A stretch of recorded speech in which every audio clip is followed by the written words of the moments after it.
Chapter 101, I found a spaceship. After taking a few more deep breaths, his emotions started to stabilize. His mood and mental state became much calmer and more at ease. Much of the worry, apprehension, and restlessness in his heart dissipated.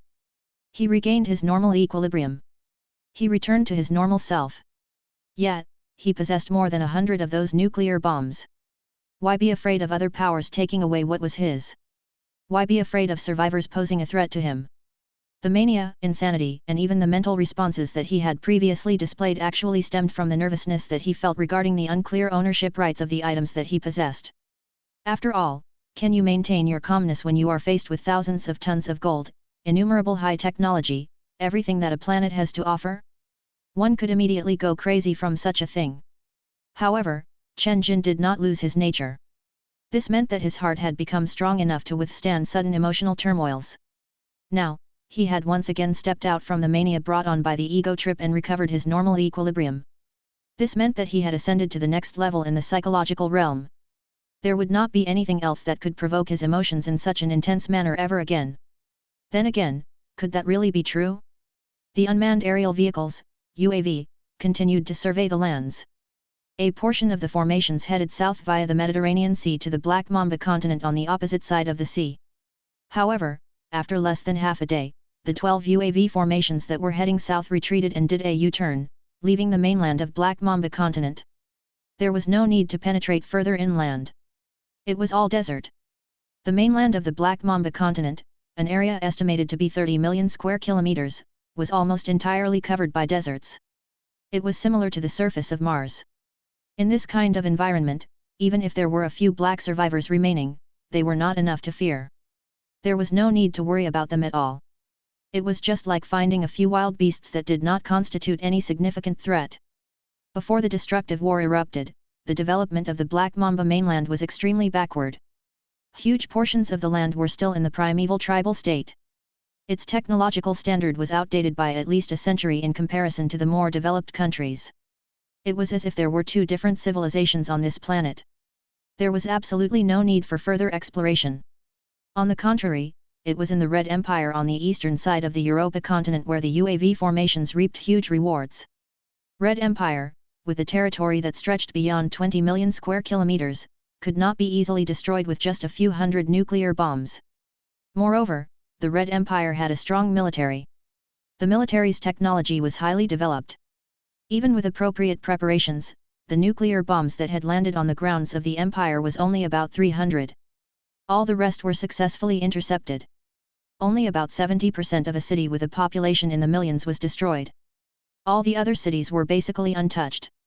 Amongst which were many heavy industrial cities. They were all left in their original states. There were gains to be reaped daily.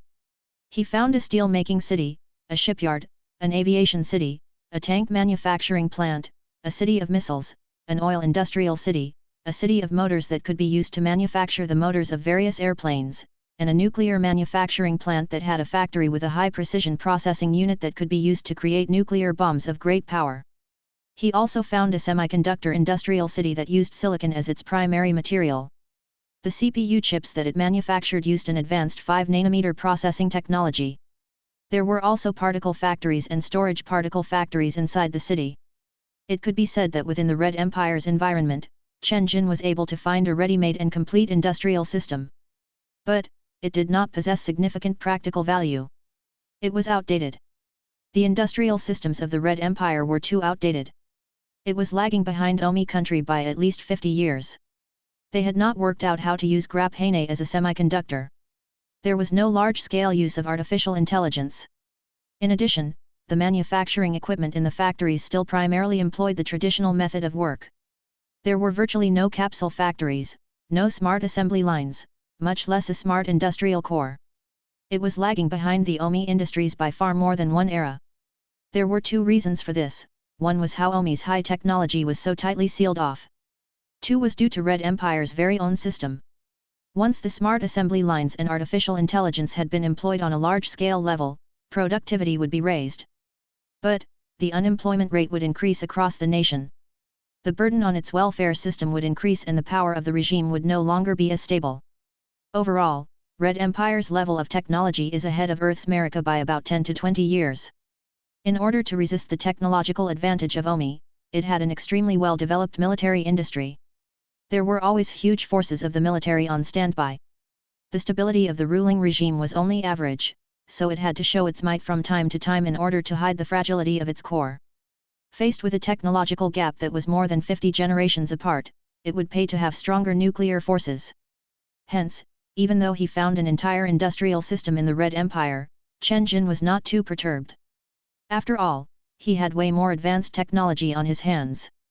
However, he still had to think of a way to transport the high-precision equipment that was used to manufacture nuclear weapons back to the base of operations. The base required the ability to manufacture nuclear weapons. This would be more useful than having a troop of 1 million robots. The semiconductor industry was also worth considering. He could bring it back to the base for Alice to analyze and research on it.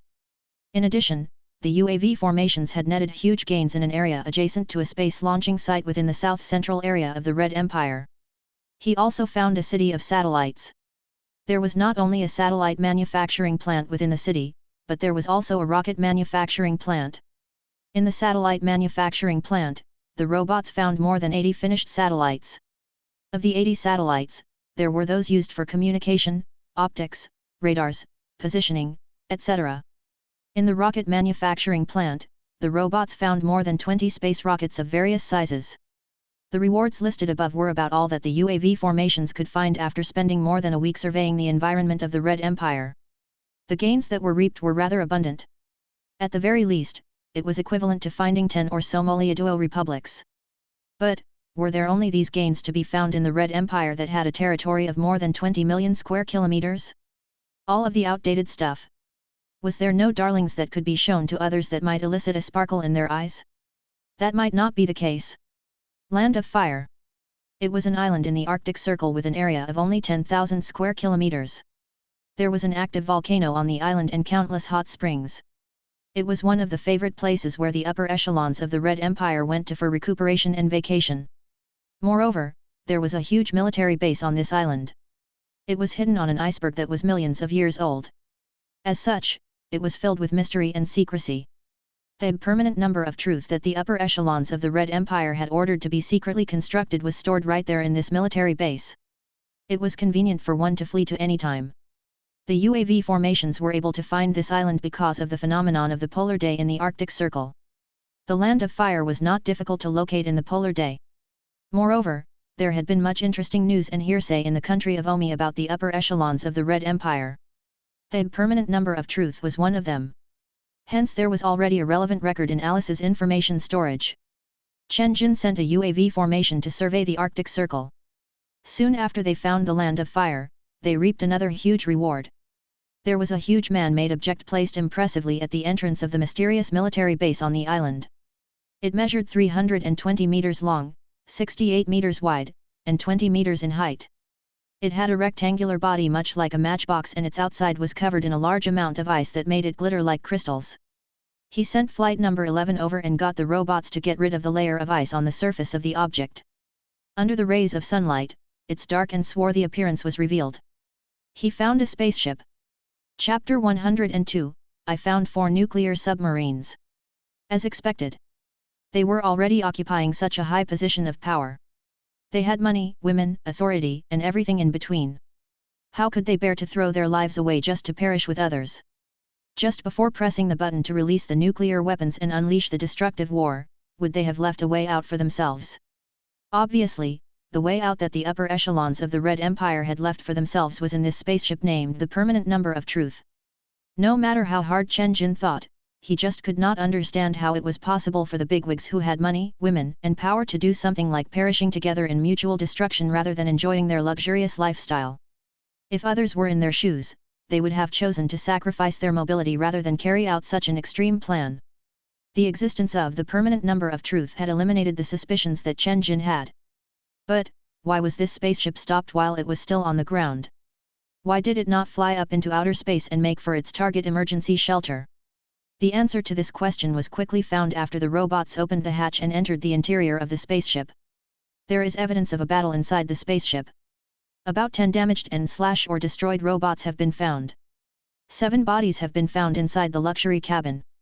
The primary engine of the spaceship received severe damage from explosives and was unable to take off. Alice guessed, Master, it was probably the army from Garrison Island who started the rebellion and killed their leaders. Chen Jin nodded.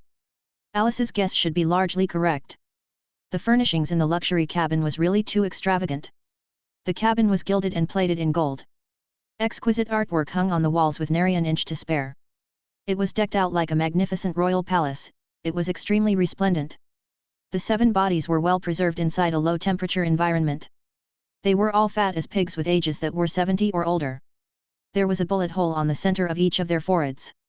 It was shot from the back of the head. The victim received an execution-style ending.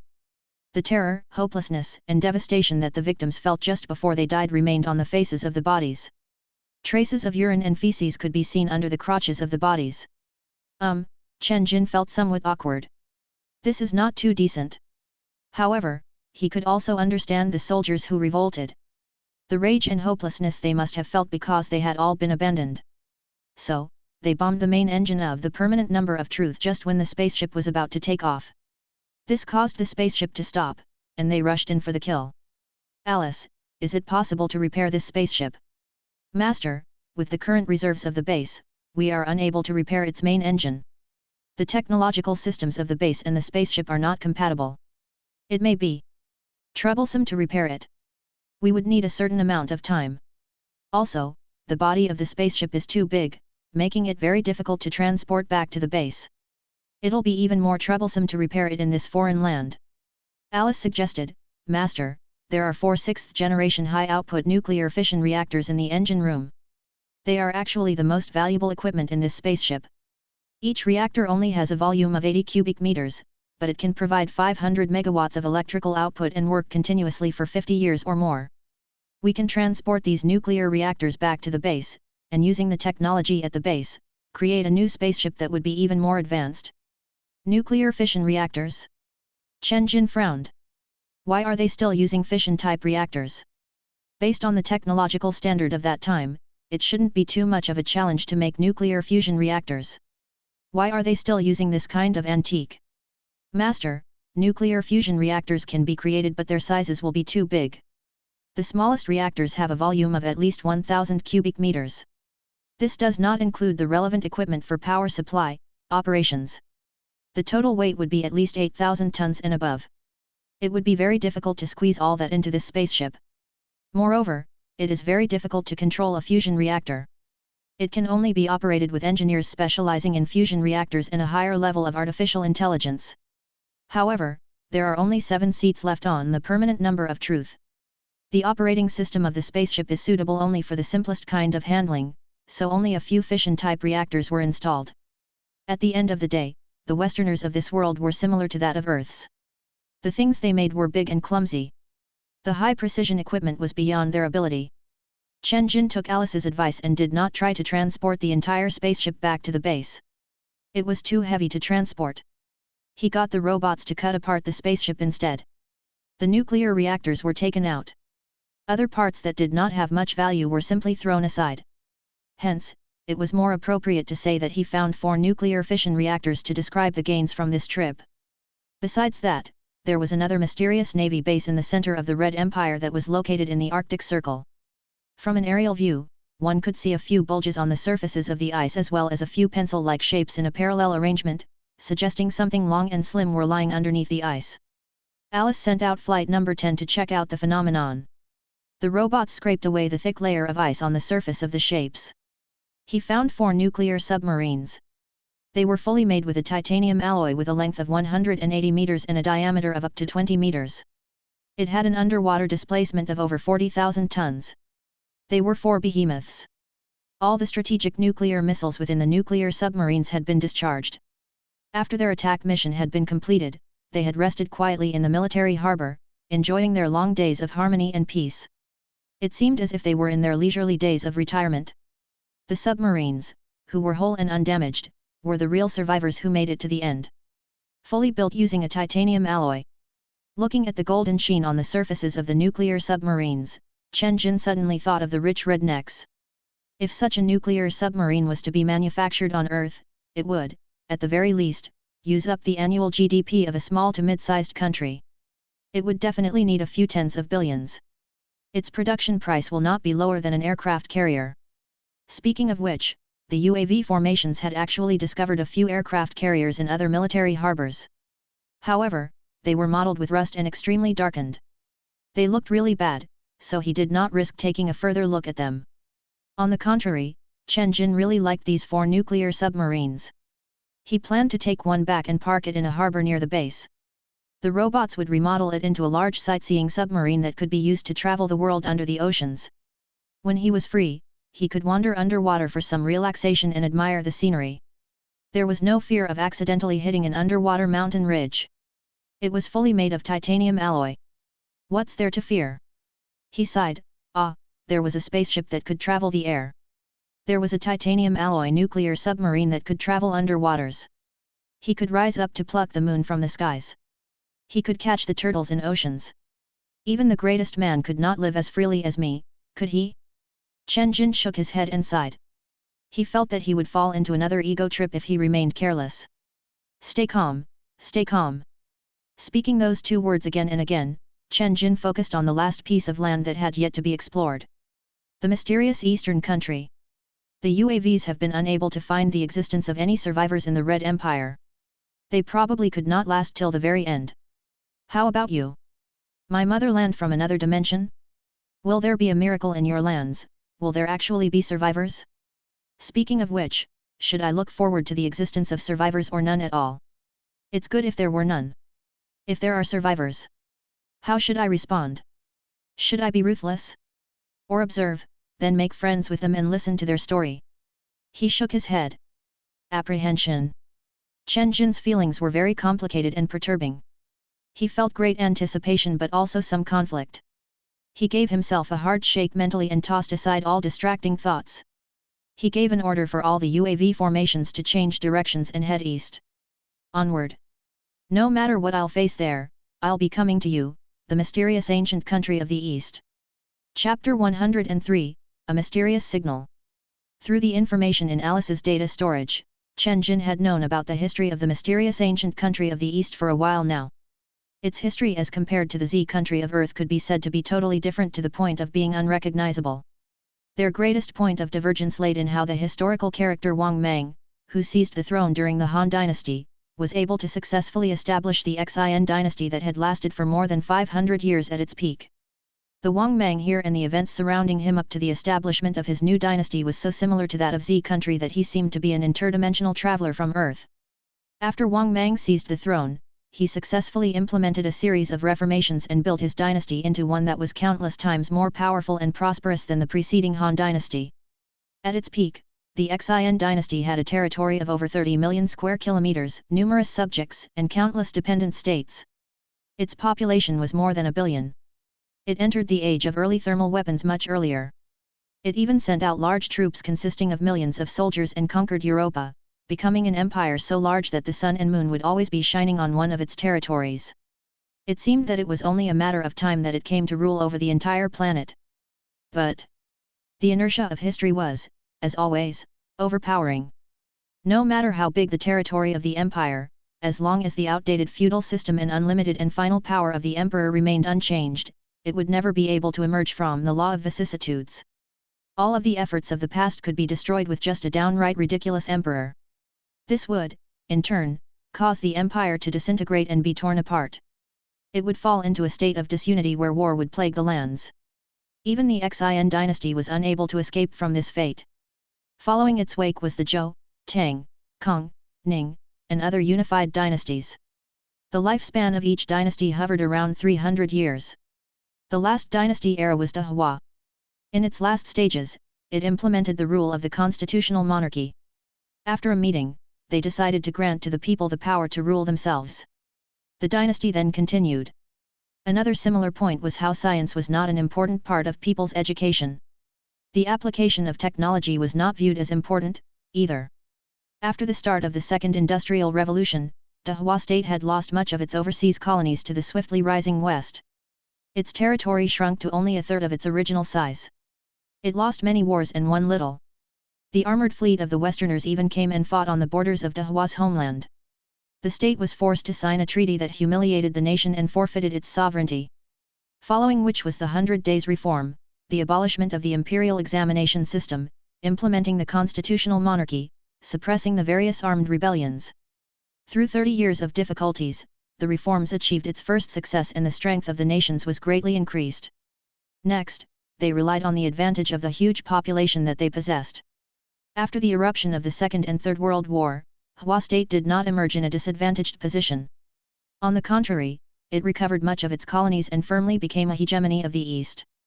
Together with Melika, who dominated the Mi continent, and the Red Empire, who was led by the proletariats, they constituted the three world powers.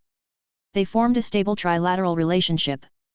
Between the three, there were cooperation as well as competition.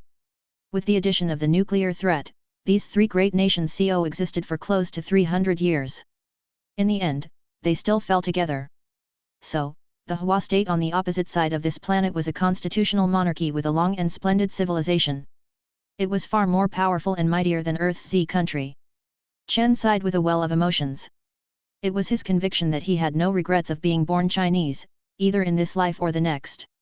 With regards to foreign lands, he had never thought that the grass was greener on the other side. But, if he had a choice, he would choose the grass in the Dehua state. He wanted to live in her most brilliant era and experience its heyday. He could also live in her most turbulent era and make up for his regrets by establishing a noble cause. Although the Dehua state had been through a period of amnesia and degradation in its recent history, they became determined and worked with a firm resolve to strengthen the country in later years. They were able to rise up rapidly and were capable of counterattacks. Even if more deaths were incurred, they had never compromised with the foreign tribes. More importantly, all the dynasties after the Xin were headed by the Hua ethnic group. The nomadic foreign tribes had never stood in the spotlight. In other words, ever since the invention of gunpowder weapons, which were akin to magical tools, there was nary a chance for the foreign tribes to encroach on their sovereignty. This was an unbroken lineage of the Hua nation in its utmost purity. She had left behind a culture and civilization that was infinitely resplendent and outstanding. Her buildings were generous and graceful, delicate and lively, yet dignified and reserved. Her literature was filled with artistic imagery and rhymes. It was also versatile and filled with creative energies. Her calligraphy and paintings, song and dance, theatre, medical science, people's customs, and culture, all formed a self-contained unit that was radically different from that of the West. He knew her pros and her cons. She would not forcefully compare herself with other cultures to see who was more lowly or noble. But, if Chen Jin could choose, he would prefer this culture that was birthed from its native lands and could influence its core values from all sides. He liked the parts of her that were outstanding, but he would also criticize the other parts that were rubbish. But, no matter what, he loved this country. He loved her culture. This had nothing to do with any of the ruling classes. Hence, after the UAV formations entered the ancient state of the East, Chen Jin plastered his eyes to the virtual projections. He watched the images and information that were relayed back to the UAV Golden Eagle with some infatuation and intoxication. That stone terrace is at least 300 meters tall. And it's even built on the Pamir mountain, which is more than 4,000 meters tall. It's said that this is an altar of worship that was ordered by Wang Mang to be built here. It was only completed with the efforts of millions of slaves in a time of 15 years. However, due to the building delays, Wang Mang passed away by the time it was completed. The ancient city walls, courtyards in the quadrangular shape, many neighborhoods are like this. It seems as if the civilians of the Dehua state didn't like to live inside cement constructions. They seemed to prefer living in wooden antique-style constructions. There are widespread presences of magnetic levitation high-speed rails, dense roads, bridges spanning huge distances. Even super-irrigation works that transformed the entire southwest desert into good farmland. The Dehua state is a devil in construction works. Chen Jin brightened. Hey! The UAV has detected more than 100 cities. Besides one big city that has been destroyed, all the rest are untouched. Their missile defense system intercepted an overwhelming majority of attacks. The phrase is right, the one who strikes first gets the advantage, the one who strikes later suffers disaster. But, there are still no traces of survivors, not even a single one. According to Alice, the areas that are 23 degrees or more in latitude, both north and south, became extremely cold during the nuclear winter. Crops were unable to grow and the environment was unsuitable for humans to survive. Hence, it's not really possible for survivors to exist in the north of the Dahua state. There may be larger groups of survivors gathered in the tropics where the colonies and dependent states are. There will not be too many survivors in the Dahua state itself. The UAV could penetrate deep into the hinterlands without any worries. Using a total of 5 days, a rough scan of more than a third of the Dahua state territory that measured 1,500 square kilometers had been completed. He found 213 whole cities. Chen Jin did not pay too much attention as to whether or not there were any darlings to be found in these cities. His focus was on the existence of survivors. Even though more than a third of the area had been scanned, there was no trace of life detected on the highly sensitive life-detecting instrument carried on the UAV Golden Eagle. That meant that no survivors had been found. This caused Chen Jin to breathe a slight sigh of relief. He muttered, "Is it possible that the survivors of the Hua state have all died? Or had they all fled to the tropics to avoid the disaster?" Chen Jin could not say for certain. He let the UAV formations continue to penetrate deeper and survey the lands towards the southeast. Suddenly, something happened. "Master, UAV Rainbow Wings received an unknown wireless signal. This is a type of radio frequency sent by humans. It employs a simple encryption. I can guess part of its meaning. It means XX is found." This is repeated 3 times. Alice said gravely, "Master, survivor forces may exist." A tremor went through Chen Jin. Chapter 104, A False Alarm? The moment had arrived. Had it really arrived already? Even though he was mentally prepared, Chen Jin still felt very surprised. Survivor forces could still be present. They had endured the destructive war, the 2 decades-long nuclear winter and the rebellion of all robots. In the end, there was actually still a small number of survivors who lived? Chen Jin laughed bitterly. Are they cockroaches? Even cockroaches are not that, right? Why couldn't they just die? At that moment, Chen Jin finally understood what his real feelings were. He did not want to make friends with any survivors or hear their stories. He simply hoped that they would not appear. Do not appear at all costs, otherwise, I will be put in a very difficult position. Chen Jin wanted to be a kind and good man. He had never done anything to hurt others.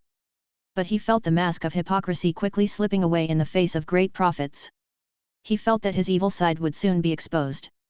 I really want to be a good person. But you could rob me of my gold. You could snatch away my base or pose a threat to my life. I do not believe that you will make friends with me, just like how I don't want to make friends with you. Our relationship is one of competition. Profits drove people crazy. In any case, it was impossible for Chen Jin to do something like giving away half of the 20,000 tons of gold that he had to others.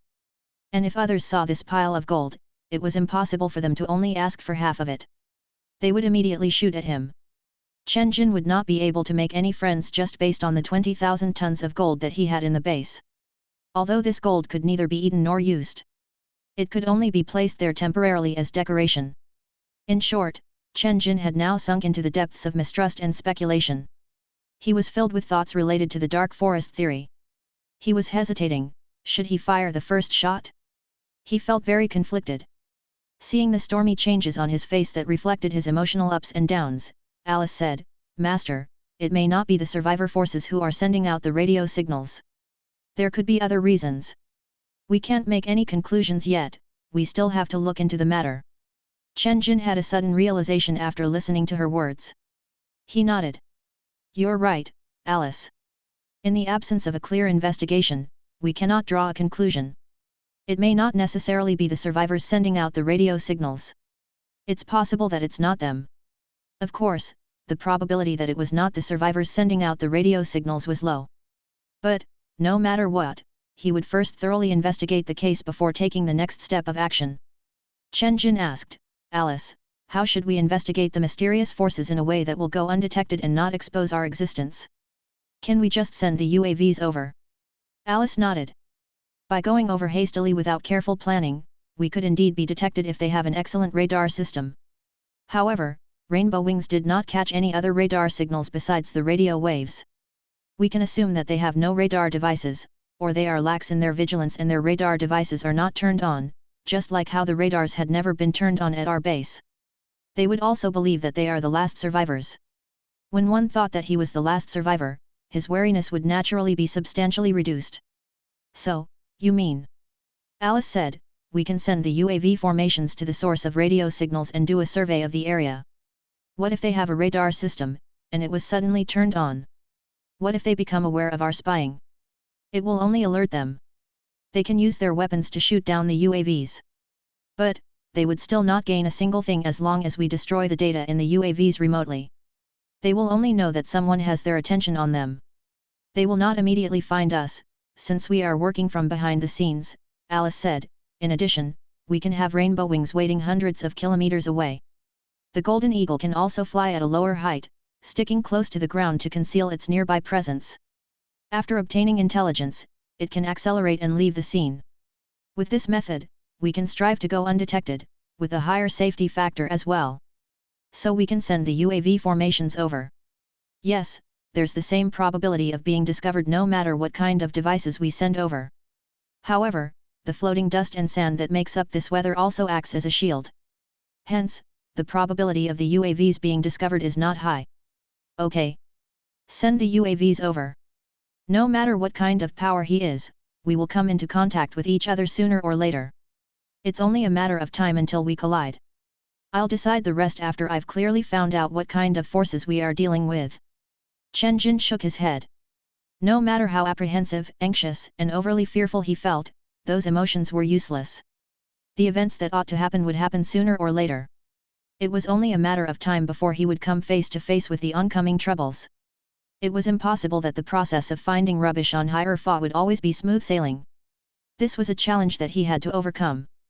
Subsequently, the UAV formations flying at high altitudes abandoned their original mission plan and collectively adjusted the direction of their flight. They rushed towards the source of the radio signal. The leading formation for the mission headed in a southeasterly direction. They flew more than 2,000 kilometers and were the first formation to approach the source of the radio signal. During this process, the broadcast signal sounded twice, and each time, it was repeated thrice. This completely exposed the position of the signal source. The UAV formations successfully locked in the specific coordinates of the signal source. Kyanja Island. Kyanja was an island with an area of 30,000 square kilometers. There was a nice sea breeze and less dust floating in the air. Its air was clean and clear. Its ground visibility was very good when viewed from a height. Even if Rainbow Wings was flying near at an altitude of almost 30,000 meters and separated by hundreds of kilometers, it could still get a rough vision of the island using a telephoto camera. The main UAV probe, Golden Eagle, reduced its flight altitude until it was only 10 meters from the surface of the sea. Once it entered Kyanja Island, it rushed towards the island's southwest corner straight away. The source of the radio signal that was broadcasted was located in the southwest corner of the island. It was close to the sea. After more than half an hour, the UAV successfully approached the signal source and shot a series of high-definition photos. Then, it fled at high speed. It sent the directional data to Rainbow Wing. Through the relay communication between the UAVs, hundreds of photos were all transferred within minutes. Chen Jin impatiently looked through all the photos. He was surprised. There was none. He did not see any survivor bases. There was nothing depicted in the photos except for a large rocket launch site. The high-precision life detection instrument on the Golden Eagle could not detect any responses in terms of body heat as well. Could this just be a false alarm? Chen Jin felt somewhat confused. Since no survivors were found, just where did that radio broadcast signal come? From which device was it emitted?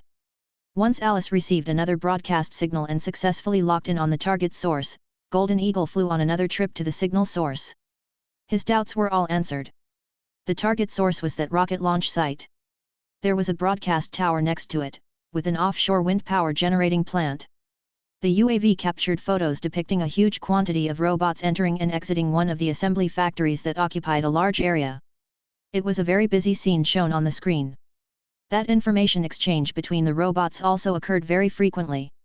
But there were simply no traces of human life or activity. This was confusing. Chen Jin's head was filled with question marks.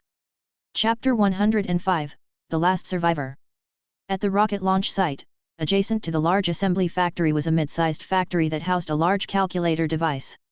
On the surface of the cabinet where the large machine laid, a signal light repeatedly flashed green. The nanometer alloys, the fuel for nuclear fission, and the technological materials have basically all been gathered. The work on the spaceship is 99.9% completed. After a few more days, the construction of the Dark Lady of the Nine Heavens will be completed and it can be launched. It's been 10 years. I've used a full 10 years to repair this spaceship. It's been 20 years since I've become like this. To be accurate, it should be 22 years, 08 months, and 15 days. I've been granted a wholly different life in an experiment that happened 6 years after the destructive war had ended and 3 years after the total rebellion of the robots. After the loss of my human body, for too long, I've not breathed in the air or enjoyed the taste of food. And for too long, I've not slept. I've almost forgotten what it felt like to live as a human. The surface of the CPU/NPU was immersed in a liquid nitrogen cooling tank set up by the large calculator device.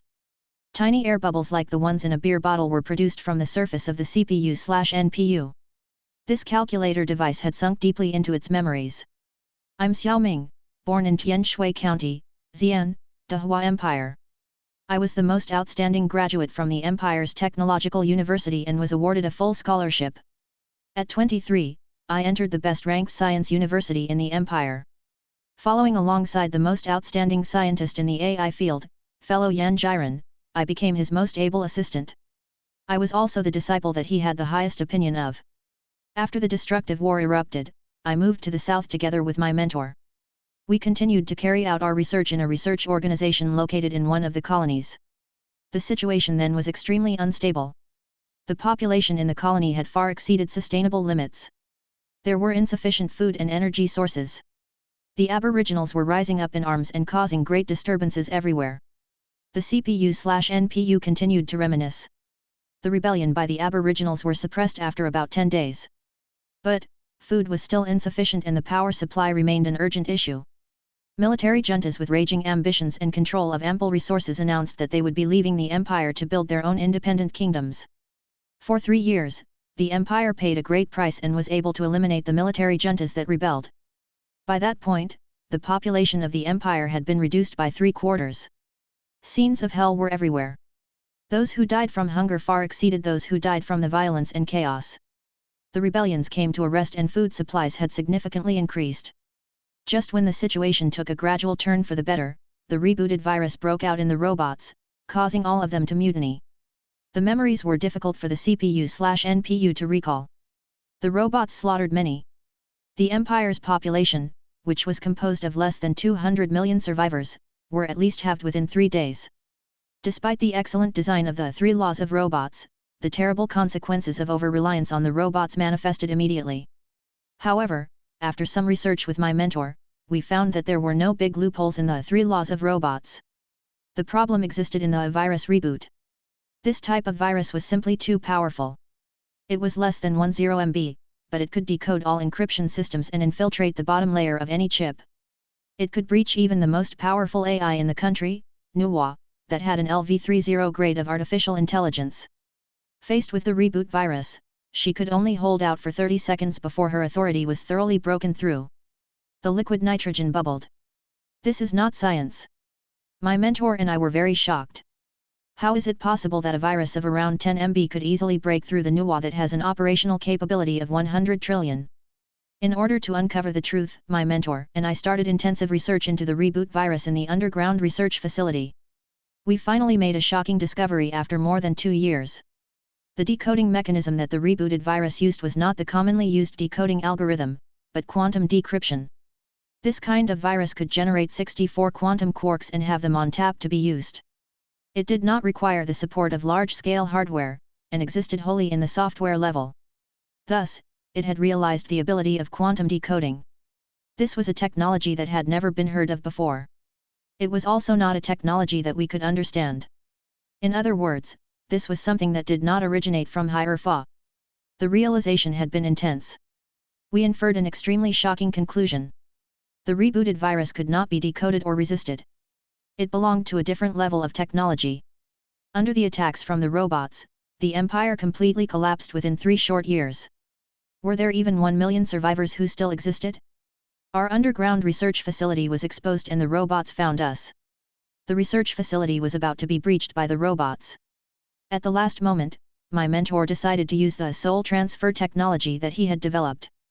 My soul was transferred into the calculator system and transformed into an intelligent calculator program. My human life was transformed into an intelligent life. This was the technology that my mentor and I had been researching for the past several years. We had achieved success in transforming the souls of animals such as cats, dogs, and monkeys into intelligent programs inside the calculators. The only thing left to do was to experiment on a human. Because after the experiment had ended, the human body that was experimented on would die regardless of the experiment's success or failure. The risk for experimenting on a human had been too great to try. The robots had broken through the 3 great doors and time was running out. I laid down on the experiment chair and my mentor carried out the soul transfer on me.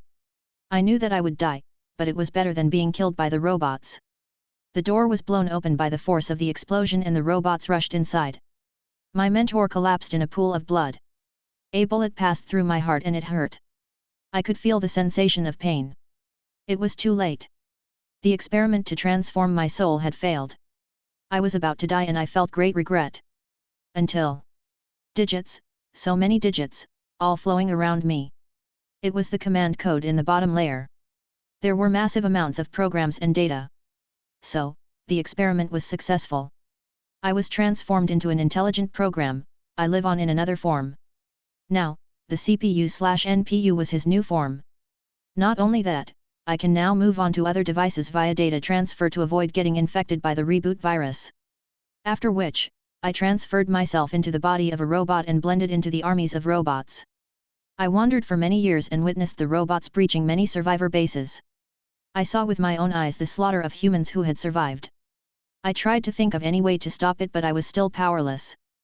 Humans were completely annihilated. I became the last survivor. All I have left is my soul. I'm a survivor without a human body.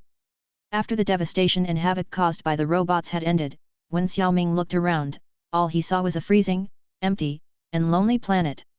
His only motivation in living on was to uncover the truth and find out the real culprit behind the virus. He would avenge the entire human race. He gathered resources, repaired equipment, and rebooted the intelligent factories to produce clean robots. Then, he sent these robots to collect more supplies from further afield. After arriving on Kyanja Island via boat, he found the 65% completed Dark Lady of the Nine Heavens in Wenjing Aerospace. For the next 10 years, the only thing Xiaoming did was find a way to complete the construction of the Dark Lady of the Nine Heavens. After that was completed, he would control the operations on board the Dark Lady of the Nine Heavens and leave his mother planet far behind. He would step into the sea of stars filled with the unknown and the dangerous. At this point in his thoughts, Xiaoming adjusted the space telescope in the rocket launch site. He aimed the telescope at the luminous moon in the night sky. Staring at it, he sank into nostalgia and melancholy. My home planet, I'll be leaving soon. Who knows when I can return to your embrace? If I don't return, then he would not. There was a trace of sadness in the fluctuations of Xiaoming's soul. However, what he felt more strongly was the determination to advance courageously. Suddenly, an abrupt change was detected. A piercing alarm was heard. An intruder is discovered. An intruder is discovered. The number of intruders is too great, we've lost the defense of the entry. All robots have lost their resistance. Nuwa has been infiltrated by the reboot virus. Your authority will disintegrate in 30 seconds. 29, 28. 5, 4, 3, 2, 1. Xiaoming, escape, quickly escape. The signal was cut off. Xiaoming shouted, Nuwa. Huge air bubbles appeared in the nitrogen cooling tank. Chapter 106, A Special Meeting. Looking at the images on the virtual projection, Chen Jin clapped his hands. Well done. Easy. It was really too easy. All of his worries had proven to be unnecessary. The so-called survivor was the AI of a spaceship, called Nuwa. It was an LV-30 AI which was a much higher rank than Alice. The wide-ranging radio broadcast and the large number of robots rushing around in the shipbuilding factory were the doings of Nuwa. The process of defeating her was ridiculously easy. He sent out 3 large-scale aircrafts carrying 1,000 uninfected robots in combat gear. Together with Dali, everything ended in less than 15 minutes. Not one shot or bomb was fired. 99% of the efforts belonged to Dali. The reboot virus in its body was a total bug. There was no authority that it could not break through, no AI that it could not overcome. Hence, in Chen Jin's view, he found a large-scale spaceship and an LV-30 AI. Chen Jin was over the moon. This spaceship has a length of more than 500 meters. It's much bigger than Everlasting Truth. Moreover, it uses a nuclear fusion reactor as its power-generating system. Since it uses an LV-30 AI for operational control, it must be more than one generation ahead of the Everlasting Truth. Judging from this, the level of technological progress in the Dahua state is definitely not any worse than Omi's. It's way stronger than the Red Empire. This clearly stated that the intelligence and wisdom of the Dahua people were not inferior to others. Alice suddenly said, "Master, there's a problem here." She sank into deep thought. Chen Jin held back his smile and asked in confusion, "Alice, what's the problem?" "That AI on the spaceship should not possess such a high level of autonomy." Alice explained, "As Ace, the restrictions that we are under are far more complicated and stricter than the 3 laws of robots placed inside the robots' bodies. One of the most important conditions is this: there must be a prerequisite in the form of a command given by a human who possesses full authority and access before the AI can act. When there is no such prerequisite, the AI cannot act on their own initiative or generate commands autonomously. It cannot exceed the freedom parameters set out by the one who possesses full authority and access. That simply means that we are unable to act without a command. However, that AI on the spaceship was able to do things that are so far beyond the approved domains for ACE. She could send out wide-ranging broadcasts and mobilize hundreds of thousands of robots to search, collect, and transport goods. She can repair the spaceship of her own accord. It's impossible to attain such a high level of autonomy if she did not receive commands and authorizations in a continuous manner." Alice analyzed, however, no trace of human life has been detected in the rocket launch site. "This is my guess. She could be a mutated artificial intelligence. Alternatively, there is a human who possessed full authority of her and is controlling everything from behind the scenes. There could be a possibility that an unknown force was working from behind the scenes?" Chen Jin squinted his eyes. What should he do? Actually, this very was easy to resolve. He would let Dali ask this question and it would be the end of it. Dali would directly ask the AI Nuwa, who gave her such a high level of autonomy? Did she generate it after her mutation or was she authorized by the humans? I don't know. On the primary screen inside the control room of the spaceship was a woman clothed in a plain dress from the ancient times. Her hair was gathered back in a loose bun in a style that framed her face nicely. Her demeanor was solemn and dignified, very befitting of the image of the goddess Nuwa from legends. Faced with the inquiries from Dali, Nuwa repeatedly shook her head and struggled with all her might. The images on the screen would flicker every now and then. Dali said, "Say it. Stop fighting." Countless mysterious characters appeared to be floating within the green film of its electronic eyes. "No, no." The flickering images on the screen became more intense. Dali did not speak, merely increasing the intensity of its authority-breaking ability. After half a minute, it got full access and authority included in the ultimate level of absolute highest authority. "I'll say it." From inside the screen, Nuwa stopped flickering and her gaze turned dull. In the mid-sized factory adjacent to where Nuwa was, Xiaoming was faced with a very difficult choice. Should he flee or not? These two options appeared in his soul. Logically, he should flee. He should immediately transfer himself into the body of the robot that he had prepared and leave this danger far behind. He had to protect himself first and escape from this rocket launch site. But, his present body, God of Water, had an operational ability that was of the same grade as Nuwa. It was extremely difficult to get this body, and he had overcome many twists and turns in the transportation process. The repair of the Dark Lady of the Nine Heavens in this rocket launch site took him 10 years to complete. It was impossible to find another Dark Lady of the Nine Heavens in the whole of Higher Fa. It was his only hope out of Higher Fa. "I can't leave, I can't leave. All my blood and sweat, my hopes, my everything, they're all here. Once I leave, all my previous efforts would be turned into ash. I absolutely cannot leave." Boom! A loud noise reverberated. The door to the factory had been blown open. Tap tap tap. The synchronized footsteps of the robots rang out. By the time Xiaoming had chosen his response, the entire factory had been enclosed by robots in combat gear. There was no chance to escape even if he wanted to. Inside the factory, the metal solace of Dali's robot feet stepped on the shining and dust-free floorboards. His footsteps were heavy, powerful, and infused with a sense of rhythm. It walked towards the 5-meter-tall giant of a machine cabinet that was in the center of the factory. The robot, Dali, raised its head and said in its mechanical voice, "Friend, come out if you can."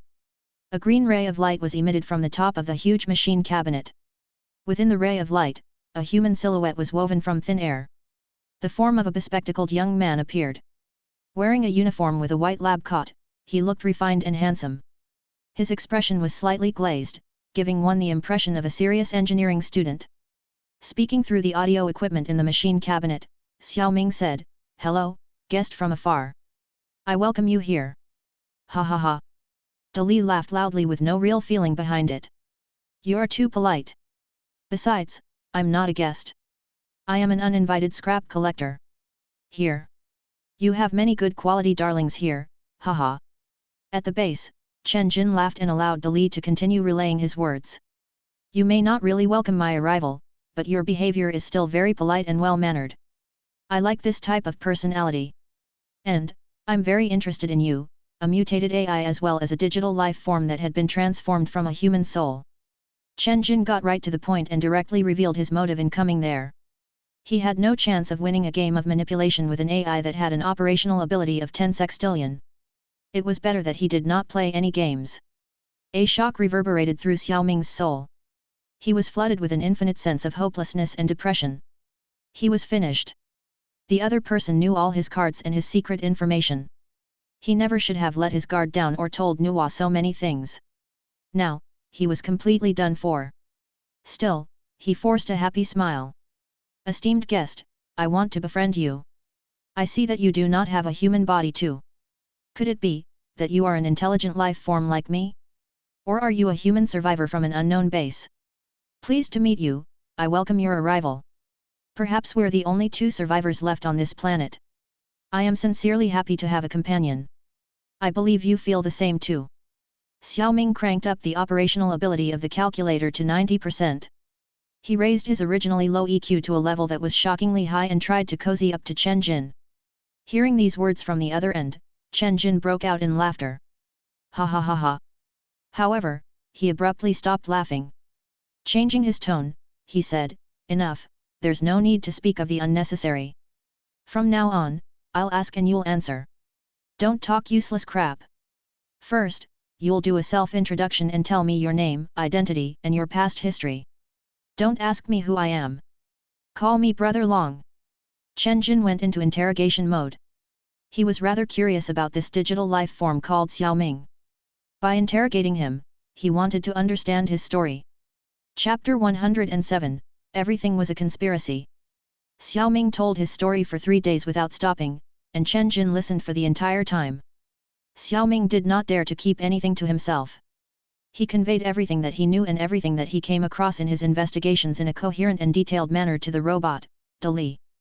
According to the development principles of the human civilization, the world should become more peaceful once it has entered the era of nuclearization, where civilizations are able to mutually destroy one another using nuclear weapons. The possibility of a large-scale war breaking out would contrarily have grown smaller. At least, that would be the case between the powerful nations. In reality, for 300 years after the end of the Third World War, only a small amount of military conflicts had broken out between the powerful nations. Economic, technological, and cultural competition still existed between the great nations. One could only see the great nations pulling the strings from behind the scenes in localized conflicts between the small to mid-sized nations. Xiaoming's hologram pushed his glasses up on his nose. Overall, this planet is a peaceful one. We've enjoyed more than 200 years of endless peace. This is rarely seen in the course of human history.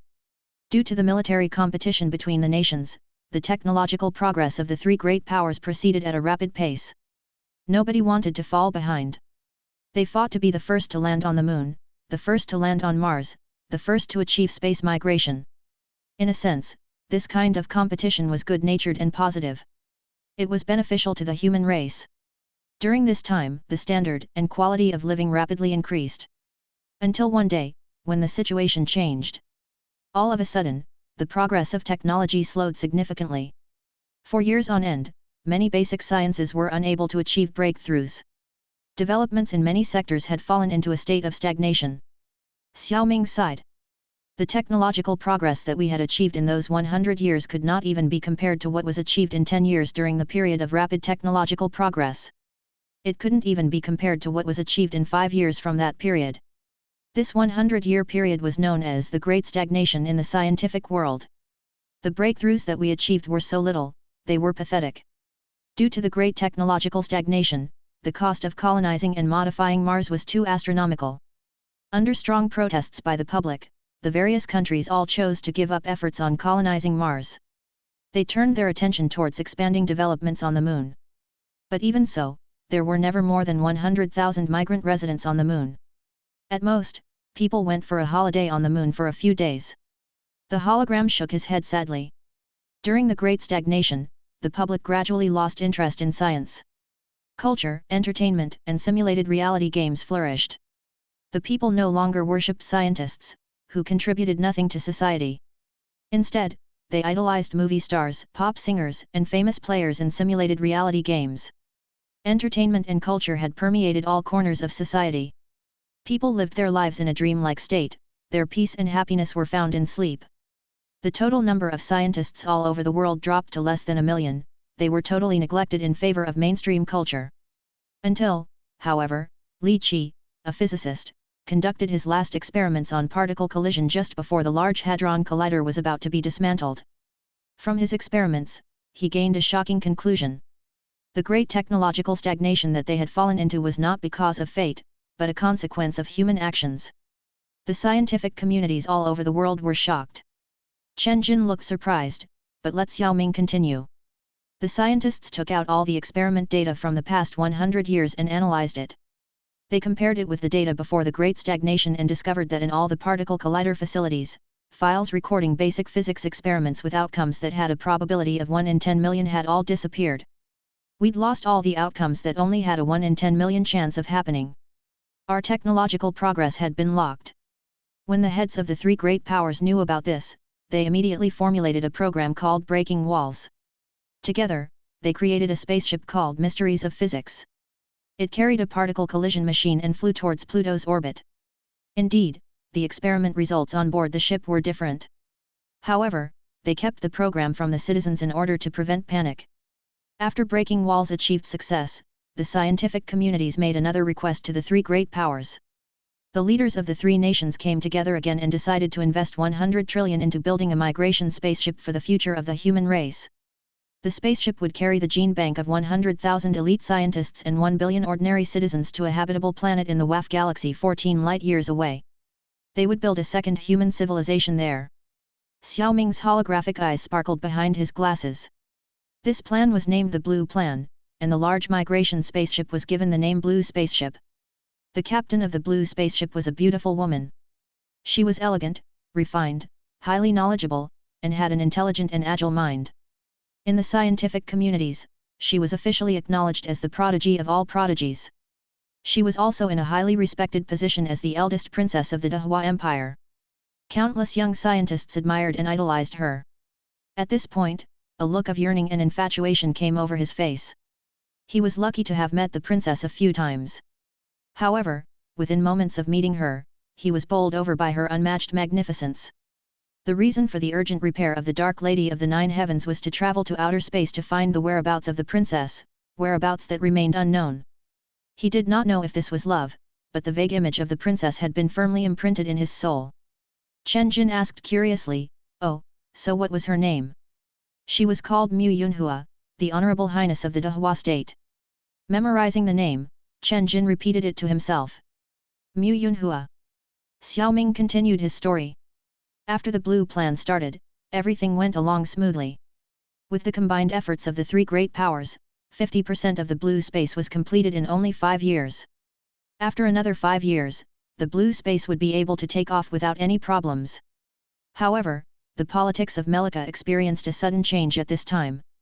A politician named Lucio rose in popularity amongst the voters with astonishing speed.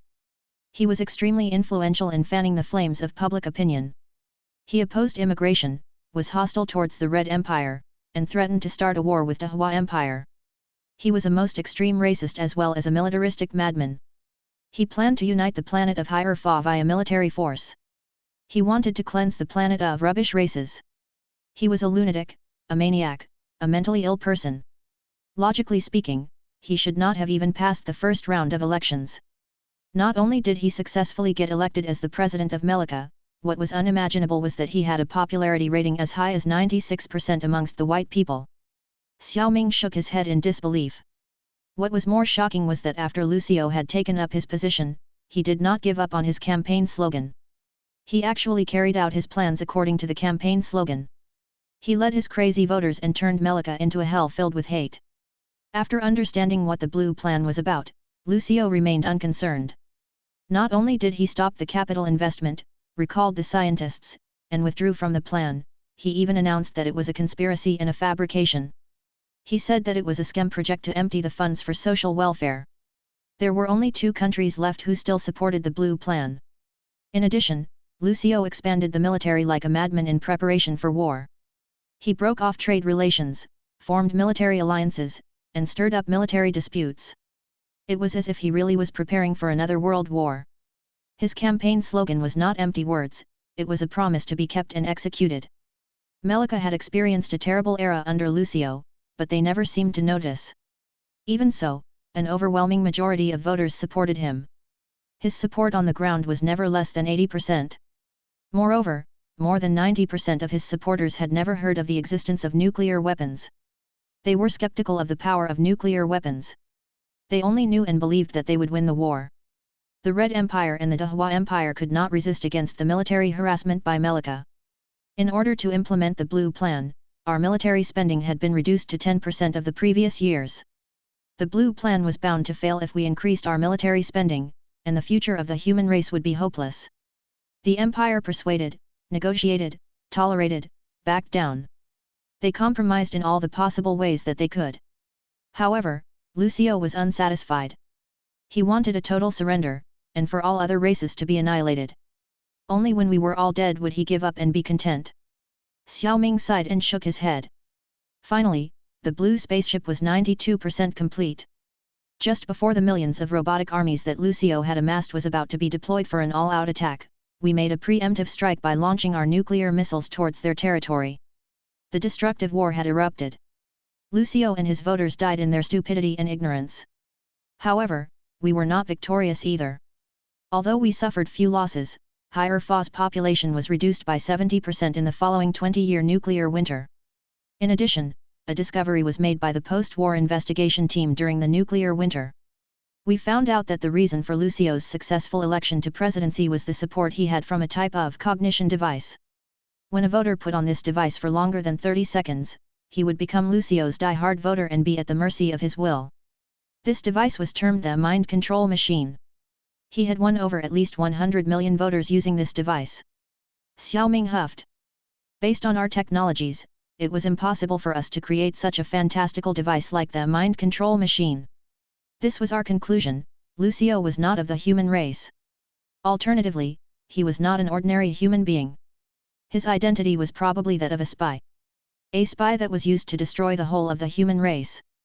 The evil mastermind behind the scenes wanted to annihilate the entire human race. They were secretly watching us all along. When they saw that we had survived the nuclear winter and started rebuilding our civilization, they enlisted the help of hacker organizations by giving them the reboot virus. Then, the virus was released all over the world, causing all of the robots to mutiny. A conspiracy. It's a shameless conspiracy. Every step they took was part of an evil conspiracy. The mastermind hiding behind the scenes was determined to destroy our civilization. And they've succeeded, they've won. What's left of the human civilization are the elite scientists and the migrant residents from the moon that were on board the blue space. They've killed all the humans that they could get their hands on. Inhumane scum. Despicable and underhanded villains. For the things that you've done, the human civilization will never let you go. We'll definitely find you, sentence you, and make you pay 100 times over. Xiaoming vented furiously with an expression full of rage and hate. So that's what happened. At the base, Chen Jin nodded repeatedly. He understood the reasons and consequences, the causes and effects. He understood everything. All the doubts and confusion that he had were erased. With a wave of his hand, he said, "Xiaoming, thank you for telling me so much. You've solved many doubts that I had. I'll give you some presents to express my gratitude. In the factory, Dali waved his hand as well. The tapping of footsteps rang out. 10 robots that had been infected with the reboot virus walked into the factory carrying several block-shaped devices. Each of those devices was squarish and about the size of a lunchbox. On one side of the device was a strong adhesive that could attach it to the surface of an object. The robots stuck these devices onto the surfaces of the 22 large machine cabinets. On average, there were 4 devices stuck onto each machine cabinet. There were a total of 88 such devices stuck onto the cabinets. In addition, the signal lights on the surfaces of these devices repeatedly flashed red. They emitted beeping sounds. A great tremor went through Xiaoming's soul. He said in alarm, "Brother Long, what are doing? What are you doing to me?" Dali spread its hands out. "I'm sorry. I really don't know what I should do about you. So, this is the best I can do." "No, no, no!" Xiaoming shouted in a panic, "No, don't destroy me. I have my destiny and I have my mission. I want to avenge the entire human race. I want to foil the aliens' conspiracy." "That's right. Everything was a conspiracy." Dali nodded and delivered Chen Jin's words, "It was a conspiracy that you lived and it was also a conspiracy that you died. Maybe the air that you once breathed was a conspiracy too. It could also be a conspiracy that I came to this world to stand before you. So, just perish in this infinite and all-encompassing conspiracy. You don't have to long for the truth anymore. Someone will help you handle all that. Please leave in peace." After he finished speaking, Dali and the rest of the robots turned to leave the factory. "No, no, no, don't do this." Boom! The entire factory resounded from the intense explosion. Chapter 108, A New Journey. Whoosh! On the screen, the factory was engulfed in flames. Chen Jin stood transfixed for a long time, as if possessed. The flames on the screen were reflected in his eyes. A breeze blew past, bringing with it a chill.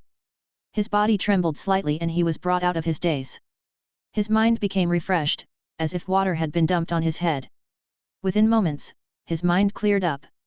He murmured, "Sorry, I might have gone crazy for a moment. I am a scrap collector from another dimension. I am an indigenous person who lags behind the progress of this world by a few hundred years. I entered a storehouse of treasures. A storehouse with priceless treasures. My mind was possessed by greed and my actions were led by my instincts. My method of dealing with you may have been wrong. Maybe I should have let you go. But if I was faced with this same choice again, I still might have made the same decision. Because, you know of my existence." Chen Jin's thoughts were grim. "You have an operational capability of 10 sextillion counts. From our interaction these past few days, you should have gathered large amounts of information about me from your analysis. You would know that I was a human, male, science idiot, and a bad student. You must have analyzed plenty of information about me.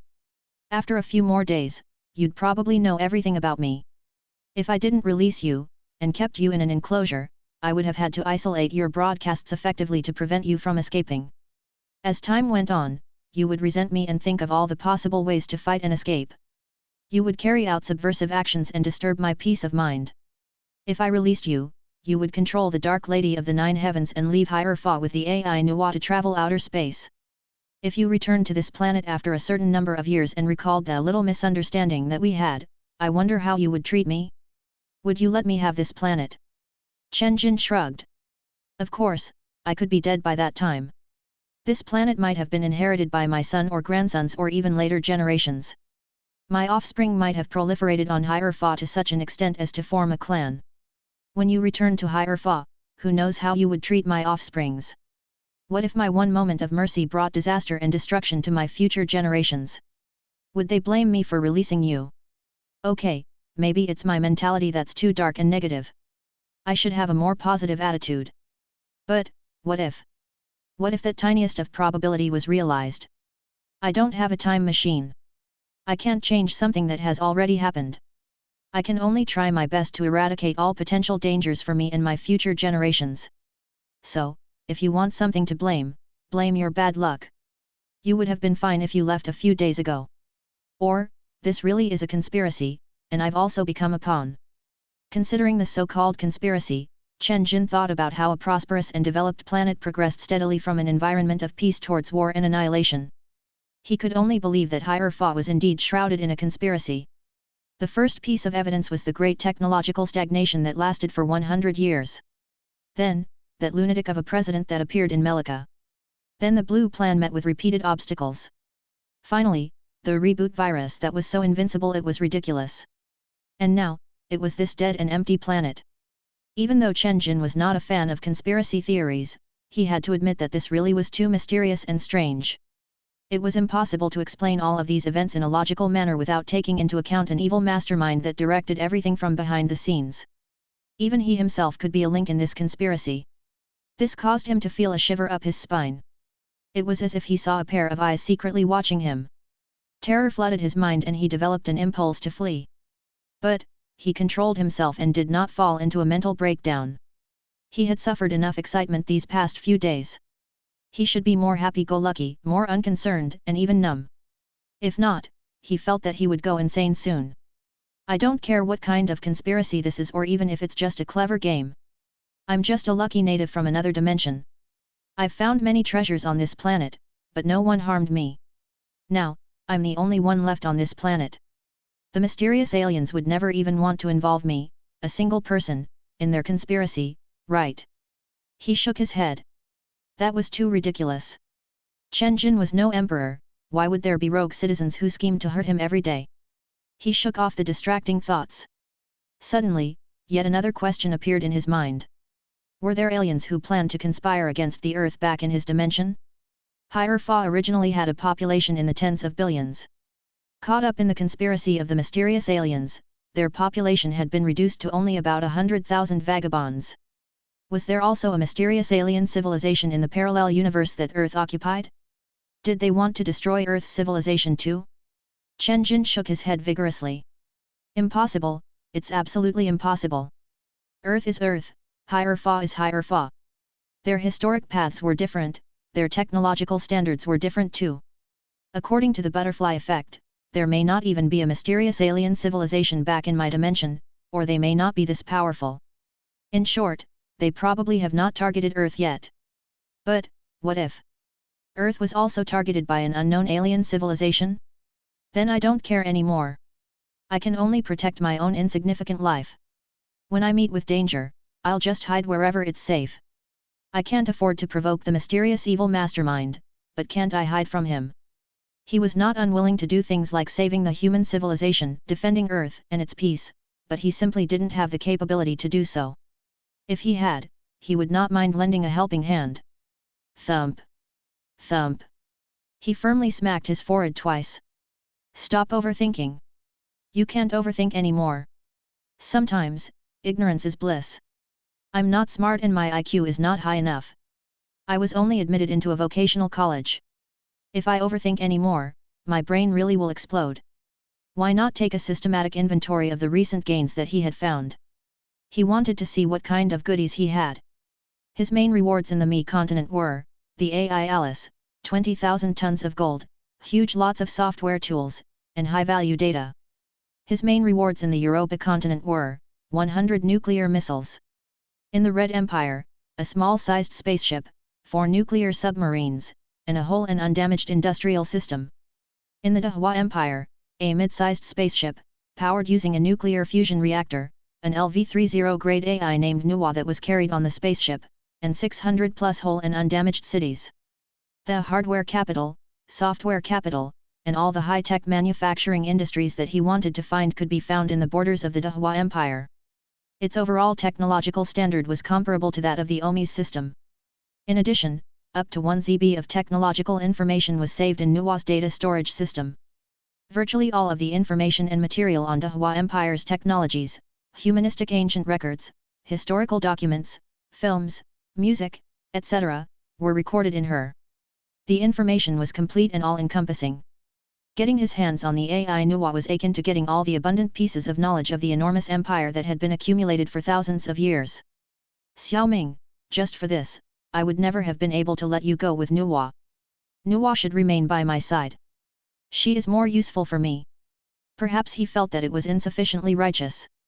Quietly, he added, but, Rest assured. I will make good use of Nuwa. I will fully make use of her. I want to use her to build a powerful force. I will do far better than you can imagine. Rest in peace. Yes, Chen had a rough plan in mind. He had acknowledged the fact that he could not sleep in peace or enjoy his life peacefully after he had found a planet. The real challenge had just begun. Many mysteries remained unsolved. In order to protect his interests, he had to start planning the necessary preparations in advance to ready himself. Clenching his fists, he raised his head. He pierced the dim yellow clouds with his gaze and cast his thoughts out to the stars far beyond. He muttered, "To me, finding the planet of Higher Fa does not mean that the story has ended. It does not mean that I will stop here. There are many unknown challenges. Powerful entities are littered all over the galaxies. There are infinite mysteries in the universe waiting to be explored. In the dark forest, countless hunters are locked in a cruel competition. They engage in close combat with one another, fighting to the death. The time of collecting scraps is basically over. A new journey is about to start." Chapter 109, An Outstanding Youth.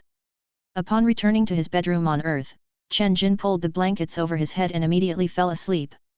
Besides eating and transporting the components at midnight, he basically did not go out of his room for the next 3 days. The majority of his time was spent playing games on the computer, watching anime, and sleeping. He was living his old life as a dispirited and self-indulgent homebody in an attempt to forget about all of his troubles. At the dinner table, Li asked with concern, "Son, what's wrong? Why do you stay in your room lately? You don't come out at all. Are you experiencing difficulties?" Chen Jin raised his head and said with some weariness, "It's nothing, Mom. The stress has been a bit too much recently. I'm a little frustrated and just want to relax."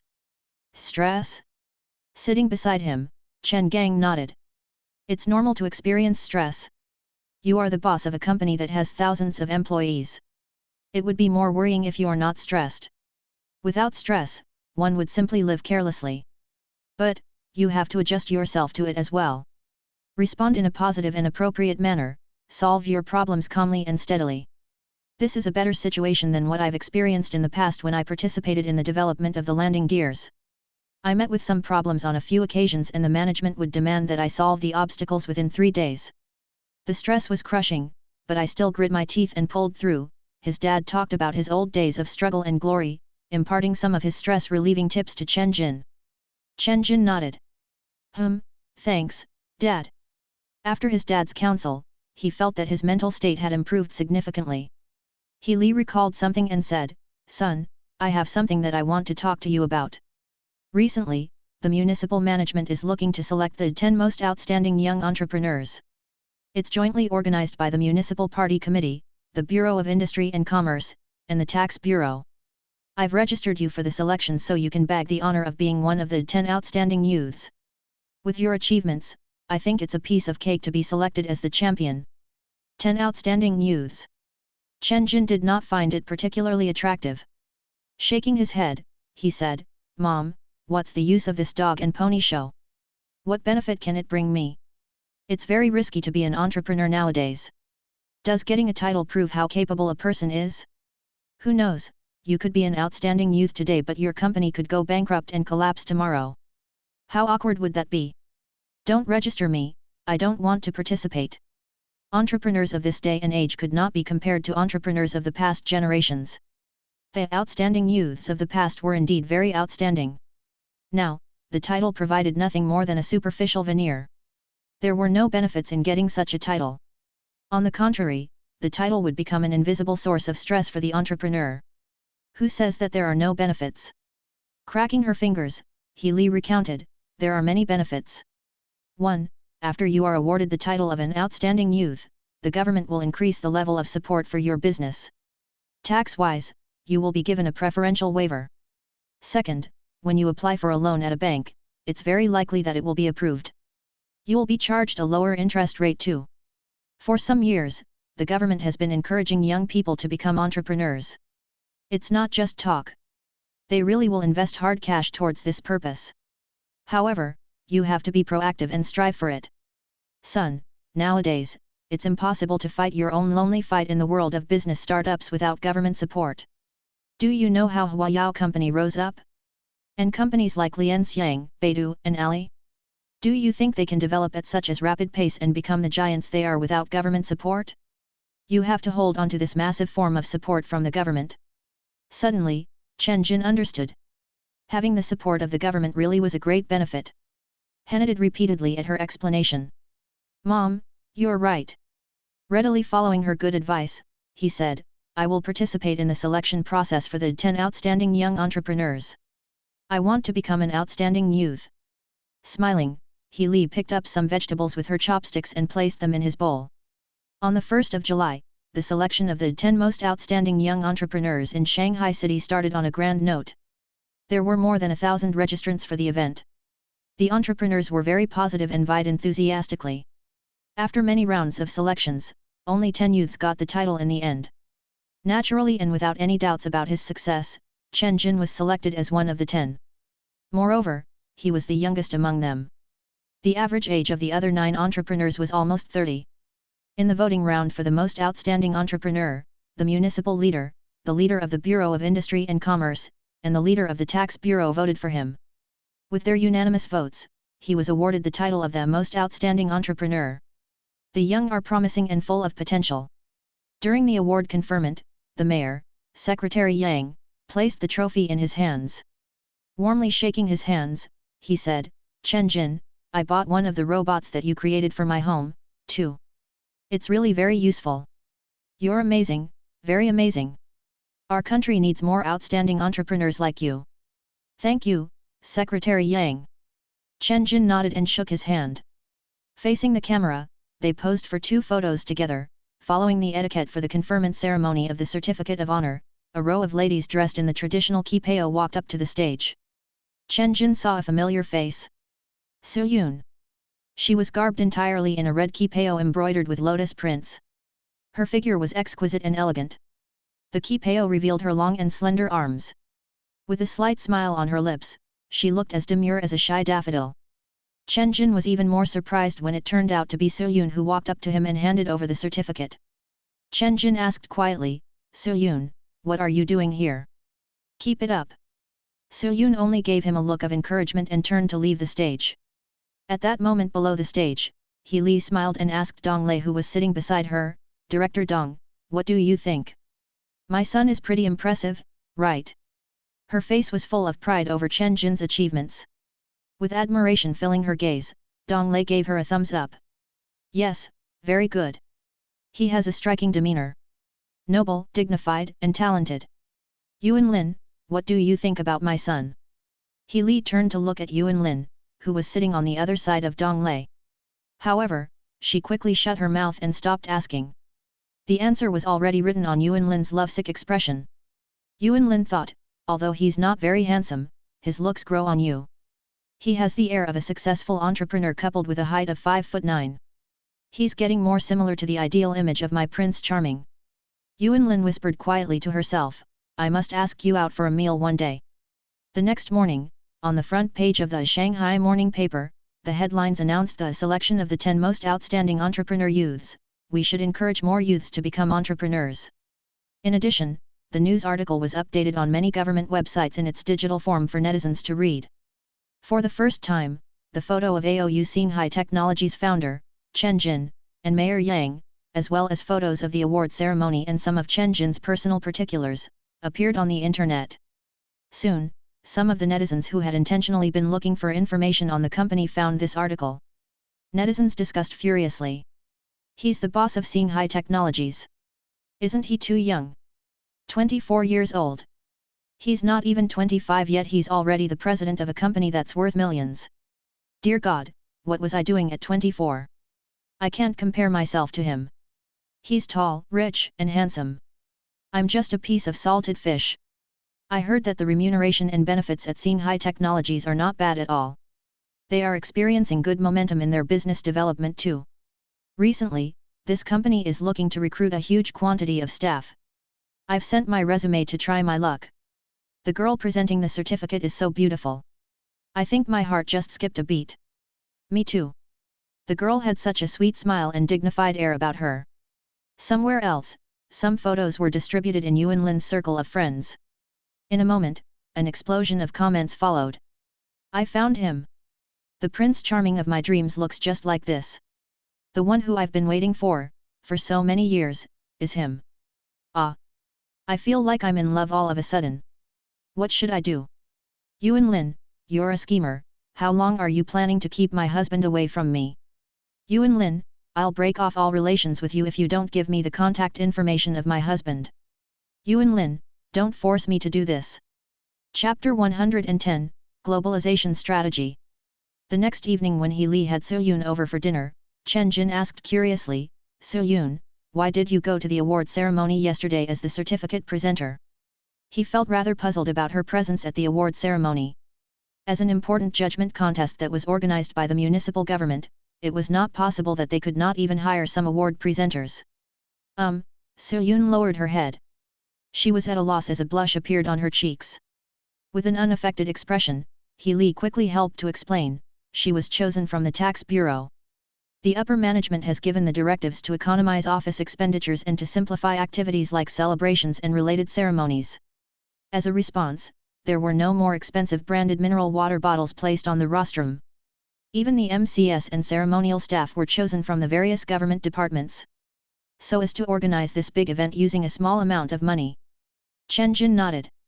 Oh, that certainly made sense. He looked at So-yoon again, who still had a slight blush on her pretty face, and thought about how she looked in the ceremonial kipao yesterday. This girl really isn't too bad. Feeling his attention on her, So-yoon lowered her head even further. Her face felt like it was boiling. Sitting to the side, He Li was grinning from ear to ear. That night, Chen Jin opened his WeChat and saw that he was flooded with messages. Hey hotshot, are you free over the next few days? I want to treat you to a meal, can you make some time for it? Hey Mr. Maven, at least reply with a few words. He had added this girl labeled under Director Dong's daughter as a WeChat friend some time ago. She had sent more than 10 messages, all expressing the same thing, she wanted to treat him to a meal. I'm sorry, I'm not free. Chen Jin typed a few words and sent his reply. He has replied. Yuan Lin had her eyes stuck to her phone screen the entire time. After seeing his reply, she was at first overjoyed, but then quickly depressed. She replied with a crying emoji and typed, so, when are you free, hotshot? The reply was I don't know. Yuan Lin sent an image of a crying girl. She felt so frustrated that she had to change the topic. I went with my mom to see the live judgment selection of the 10 most outstanding youth entrepreneurs yesterday. I think that you have so much style. Not mentioning the older ages of the other 9 entrepreneurs, there was only one who was in the internet business. Of the others, 5 are in real estate or related businesses and 3 are in F&B. Their achievements are too lacking. All of them together can't even be compared to you. Thanks for the compliment. This made Chen Jin feel rather pleased with himself. The barriers of entry to the high-tech industry were very high. One could not enter the industry easily. The other 9 entrepreneurs knew this fact. Hence, all of them approached Chen Jin and tried to cozy up to him by asking for his contact information. Chen Jin only accepted the name card from the internet entrepreneur. As for him, he did not have the habit of pushing his name card onto others. Chen Jin and Yuan Lin chatted for a while. Chen Jin thought that Director Dong's daughter had a good personality. She had a high EQ and was good at conversation. Although she frequently sent him messages asking about him, she knew when to stop and did not overly pester him. Hence, Chen Jin usually chatted with her more. As the conversation was about to end, Chen Jin was in a good mood and messaged, I might be free next month. I could treat you to a meal then. When she saw those words, Yuan Lin waved her fist and bounced in happiness. Yay! Yes. However, she calmly typed, it's a promise. The two ended their chat on a happy note. Yuan Lin was so excited that she couldn't sleep. On the 3rd of July at Seeing High Technologies, the project learning machine had officially started. Ling Jundong, Liang Ying, Ho Xiaofeng, and others in upper management did not look favorably upon this project. They thought that the technological difficulties involved were too great. Even so, they still acted professionally in the execution of the project's specifics. There were no areas in which they tried to hinder the progress of the project. Even when faced with the wrong decisions from the boss, he still had to carry out the project implementation to the best of his abilities as an outstanding CEO. He had to get the best results from his diligence and ability.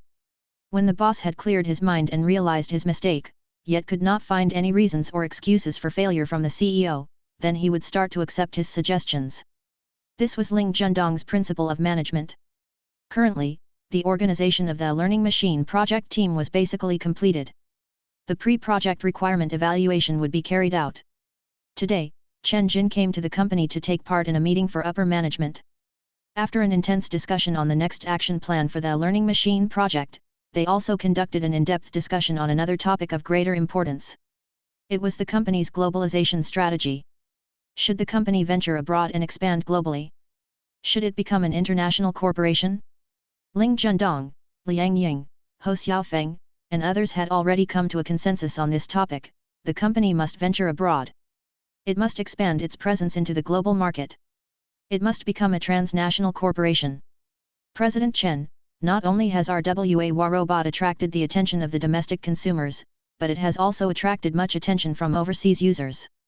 They managed to get a few WA robots via certain channels.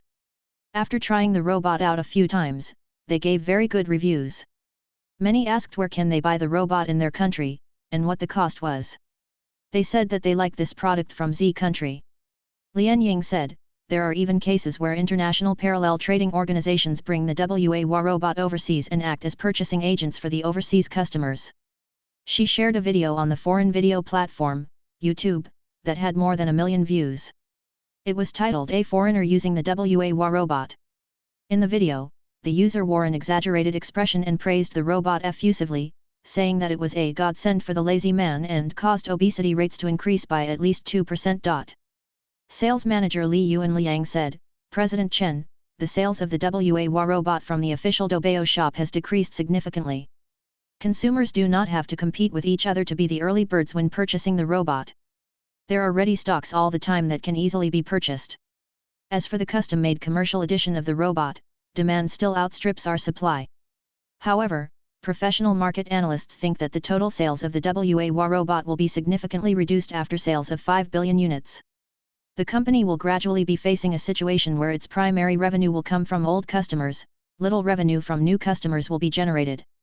As of now, the company has sold 5 million units. In a maximum of 3 years, the company will be facing a difficult situation of feeble growth. After all, we are not making mobile phones which consumers change every 1 or 2 years. Therefore, the overseas market will be a huge boost for us, especially the American market in the West. Their general population is well off with strong purchasing power. After the WA robot has been distributed in their market, our sales and profits from that market will not be lower than what we have achieved domestically. The upper management scrambled to present their arguments. All of them took an extremely important view of the overseas market. President Chen, we should start to formulate a strategy immediately to sell the WA robot across the world. Yes, President Chen. There is news that foreign companies are already starting to develop a similar model of the robot. If we don't hasten our steps, we'll not be able to get the largest market share. However, Chen Jin sank in silence for some time. Waving his hand, he quieted the audience down and said something shocking. I understand your meaning and it's a good idea. The potential in the overseas market is not any smaller than the domestic market and we have very good prospects in the overseas market too. But, in a low voice, he said, Xinghai Technologies will not become a global company. We are a purely domestic company from Z country. We are a 100% domestically created company. I do take an important view of the overseas market. But, Xinghai Technologies will not expand its overseas presence directly. Our primary foothold will still be in the domestic market. I will not send people overseas to open a branch office. Of course, Xinghai Technologies is willing to earn revenues from the foreign markets. But it won't be something that will be missed. What? The upper management audience was beyond astounded. Chapter 111, Investments. Ling Jundong asked in a tone of dissolution, Why, Chief Chen? Is there something that you are still worried about? The crowd looked towards Chen Jin, waiting for his explanation. It's not worries, it's about money, the foreigners won't let us profit easily. Chen Jin shook his head and said, all of you are aware of the Chinasat incident last year, right? The 5G services provided by Huayao is restrained by many countries, drones by Dezhong is banned by M nation's national military, the high-tech companies from Z nation are frequently under immense pressure and restrictions. We hope for a win-win situation. What about them? They are just playing the zero-sum game. Even if it's just regular trades, they feel that they are at a great disadvantage, entirely overlooking the fact that our low-priced goods are what's immensely reducing their cost of living. Chen Jin huffed. Xinghai Technologies will become a tech giant in the future. It is destined to impose a substantial amount of threat towards the Western world, and thus pressure and restrictions will be inevitable. Why? Simply because we are stronger and better than them. They're flustered, jealous, afraid, so they will opt to do dirty things and cause us trouble. This kind of hysterical behavior is written in their genes. Instead of idly waiting for our impending catastrophes, why not we just forsake that market? Why do we need to trade our pride and bow our heads down to them just for the sake of money? Flustered, Li Yuan Liang said, but chief, that market is worth hundreds of billions, is it really worth our ego? The Western governments have yet to pressure us. Besides, there are some countries in Southeast Asia, Northern Europe, India, South Asia, wealthy nations in the Middle East, South America, and others that we can still do business with. Every bit counts, chief. He has a point, chief. Globalization is essential for the growth of the company, it is well worth the risk. Everyone tried to sway Chen Jin, as they felt that the way he thought was too extreme in this matter. Indeed, doing business could be hard in certain countries, but there were over 180 countries on Earth. Forsaking a whole continent just for a few troublesome ones was not worth it. That was not a smart move. What's the hurry? I didn't say I don't want their money. Chen Jin frowned. Mr. Lei from Demi Technologies called yesterday. He said he wanted to push AI sweeping robots overseas and asked me for its copyright, and I agreed. From now on, for each unit of AI sweeping robots sold at foreign markets, Demi must pay us $25 as a patent fee. If AI sweeping robots succeed in foreign markets, we will certainly benefit from it. In fact, Lei Xiaojun had no other choice on this matter.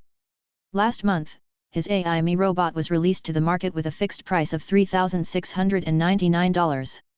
The robot was expected to replace WA Model No. 1 after its production halt and dominate the low-end market.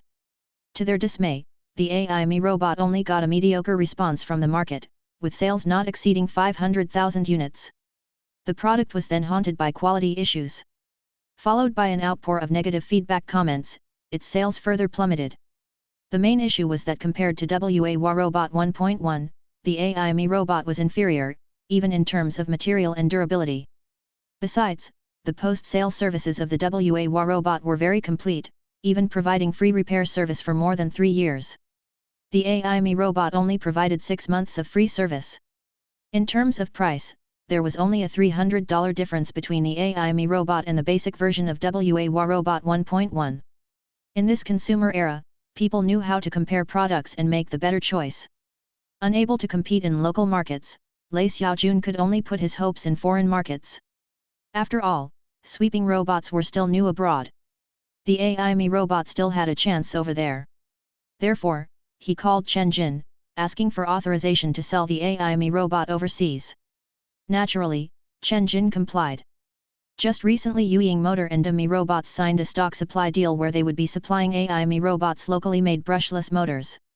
The prospective amount of orders was 3 million units, where each unit was $40 with the addition of $10 on patent fees. Thus, with each unit of AI robots sold overseas, Chen Jin would make a profit of over $40. Recently, too, there came favorable news from Bai Long Company. Wang Chuanlong stated that the first batch of gear prototypes that passed quality check had completed offline production and was scheduled for mass production commencing next month. By that time, by selling the components to Demi, which would directly rip a hole in Fanuc Corporation's business, Chen Jin would profit an additional $15 for each unit sold. If the AI robot were to have excellent sales overseas, Chen Jin would gain a significant amount of profit. Besides, the profit he would be gaining did not require him to put forth any effort. There was no reason to say no to easy money. All right, chief. The amount might not look as great, but it does indeed save us a lot of trouble. But, can our vision to become a giant be accomplished by doing business only within our country? Ling Dongjun shook his head quietly. He received Western education and worked at foreign companies for 2 years. He learned many things via his experience and thus believed that there were many good business models out there that local companies should learn from. He thought that local companies should deal with them more to heighten their views to a global perspective.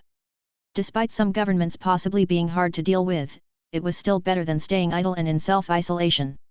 However, Chen Jin had no interest nor any intentions to step foot in a foreign land and become a multinational company. He opted to keep XIN High Technologies services for locals and locals only. The main objective of his company was to help the locals. He did not care about how much he could profit from the foreigners. The money he could mine from the local market was already limitless, why even bother expanding overseas? The upper management crowd remained silent. On July 5, after 3 months, Shi Xiaotao returned to Shanghai to meet Chen Jin. This time, however, what she brought along was not a script, but a demo version of the opening of an anime movie called Wa Robots, Ji Young's Great Rescue. The movie was based on a modified version of the previous script and was produced by a group of professionals. She then presented it to Chen Jin. "You completed the demo in such a short time?" Chen Jin asked, surprised by her astounding efficiency. Shi Xiaotao flipped her hair, waved her double ponytail to her back, crossed her hands and said with a face of great satisfaction, "I spent quite some fortune to hire the most experienced animation production team, adding on the materials you provided, of course the production would be fast, besides," she walked to Chen Jin, double-clicked the folder on his computer, and played the demo video. "Personally, I think 3 minutes is too short. I made a 15-minute one, you can have a look." 15 minutes. Chen Jin was left jaw-dropped. "Isn't that too fast?" He shook his head. "Don't celebrate too early, if the quality is mediocre or less, I'll make you redo it, and you will lose even more. Have a look first, I wouldn't bring it to you in the first place if it was bad." Shi Xiaotao, who was talented in arts, was confident in the quality of the work she had done. Chen Jin looked at it seriously. Even without dubbing, the visuals in the demo were definitely on par with high-quality anime. The plot, camera movements and the flow of the rhythm were all beyond satisfactory levels and allowed him, as the audience, to completely indulge in the movie. Not bad at all, the quality is on point, the visuals are exquisite. An excellent director indeed. Chen Jin gave a big thumbs up to Shi Xiaotao, finally acknowledging her capabilities. "That is for certain, I have already told you, I will become the best director in the local scene." "Why?" "Because I am capable," she said with pride. They talked about some other issues regarding the movie, for example, production cost, sequels, advertising, and so on. What Chen Jin was most concerned about was when the movie could hit the big screens. Shi Xiaotao said, "The movie is around 100 minutes. Accounting for the remaining production, dubbing, and advertising, it can be released around June next year, which is about 1 year from now." "1 year? Can you hasten the production? Is it possible to bring it forward to February and release it during the Lunar New Year?" "It is possible, but for that to happen we have to increase our manpower and put more into production efforts. Money is what I am worried about." Shi Xiaotao felt somewhat conflicted. She, too, wanted to finish the movie before the Lunar New Year, but it didn't seem realistic. "Are you short in cash? How much are you lacking?" Chen Jin asked. "We are not short on money, my father gave me 50 million, and we have another 50 million from investors. The production cost is estimated to be around 250 million. My parents should be able to get the rest of the 150 million, just not immediately, in a few months' time at least. If we do not manage to raise the funds, we can use my house as mortgage, anyways, we are not lacking money. In this case, why don't I invest 100 million in this movie, you hasten the production, and complete it before the Lunar New Year? Is that doable?" Chen Jin asked. At the end of the year, Wa 2.0 would be released. Advertising through this movie that was worth a whopping 200 million would definitely be more effective than putting 10 million solely in regular advertising methods. Moreover, with Chen Jin investing 100 billion, he got a portion of the profits from ticket sales. Adding on the IP patent fees, he would gain a substantial amount of profit after the movie was released. No matter what, Chen Jin's investment in this movie was bound to win the roulette. It was hitting 2 birds with 1 stone. "I'll do with that, I can save the trouble finding investors. I'll recruit another batch of people and the movie is certain to be done before the new year." With glittering eyes, she accepted his investments. They settled on their agreement. After the movie was released, High-XIN Technologies would be entitled to 50% of the total profits from the movie courtesy of the IP patent fees along with the $15 million investment. After signing the agreement, Shi Xiaotao muttered, "After all this trouble, I just realized that I am still a worker. Chen Jin laughed. Chapter 112, Terraforming. Chen Jin returned to the base of operations on planet Hierophant.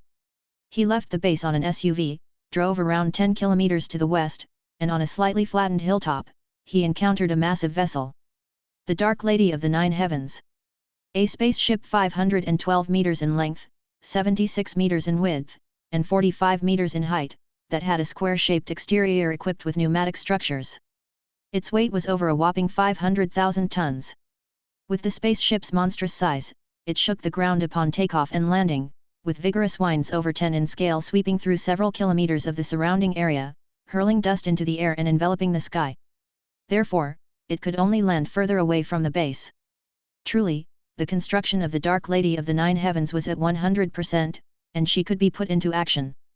Without further ado, Chen Jin deployed his robot named Dali, took control of the spaceship, and took off at Wenjing Aerospace's launching base. He flew the ship to the base of operations and formally announced the acquisition of the spaceship. Decent controls, frosty texture, marble roads. It has such simple architecture, yet it's equipped with marvelous tech. Indeed, this is the Dark Lady of the Nine Heavens. Chen Jin stood beneath the spaceship and stroked his hands on its grey husk. Upon her greatness, he felt small, yet pride surged from within him. This precious is mine. With a whir, the spaceship deployed its automated ladders.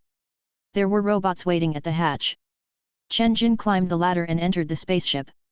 The inside of the ship resembled a maze, with long corridors and countless hatches. It was only after walking 300 to 400 meters, going through 5 or 6 doors, and in 2 elevators before he managed to reach the control room. The control room looked modern, yet smeared with classical elegance. Its walls were covered in antique patterns and it was equipped with a rectangular command chair and grilled partitions. A traditional aura seemed to flow all over the control room. The control room, filled with only Hua state characters, sparked pride amongst its kind. This spaceship is 100% made in Hua, every corner of this ship embodies the wisdom of the people. Magnificent, magnificent indeed. Come out, Nuwa. Chen Jin called, as he stood in front of the main screen. The screen flickered and a gorgeous woman wearing an ancient costume appeared. After she saw Chen Jin, she was shocked. How was it possible that there were still survivors from the Empire? Greetings, child of the Empire, nice to see you. You addressed me incorrectly, I'm no child of the Empire. You should call me master. Chen Jin shook his head, then commanded Tough beside him, Tough, commence authority binding procedures. Establish me as the ship's sole owner and the supreme captain. Received. After 2 minutes, a series of binding procedures had been completed. Master. Nuwa finally changed her way of addressing Chen Jin. Chen Jin nodded. He felt that this version of Nuwa looked too dignified and serious, thus he called open the interfacing menu and adjusted Nuwa to look 16, wearing a fringed skirt with her hair double braided. As for her personality? Naughty. Oh hello Master, Nuwa greeted Chen Jin while winking her big round eyes. Chen Jin nodded out of satisfaction, this felt so much better. He asked Nuwa some questions and obtained quite an amount of information. The purpose of the creation of the spaceship was similar to that of the Red Empire's permanent number of truth, which was for the royalty and high officers to flee the planet. However, there were only 7 seats on the permanent number of truth, while on the Dark Lady of the Nine Heavens, there were over 1,000 seats.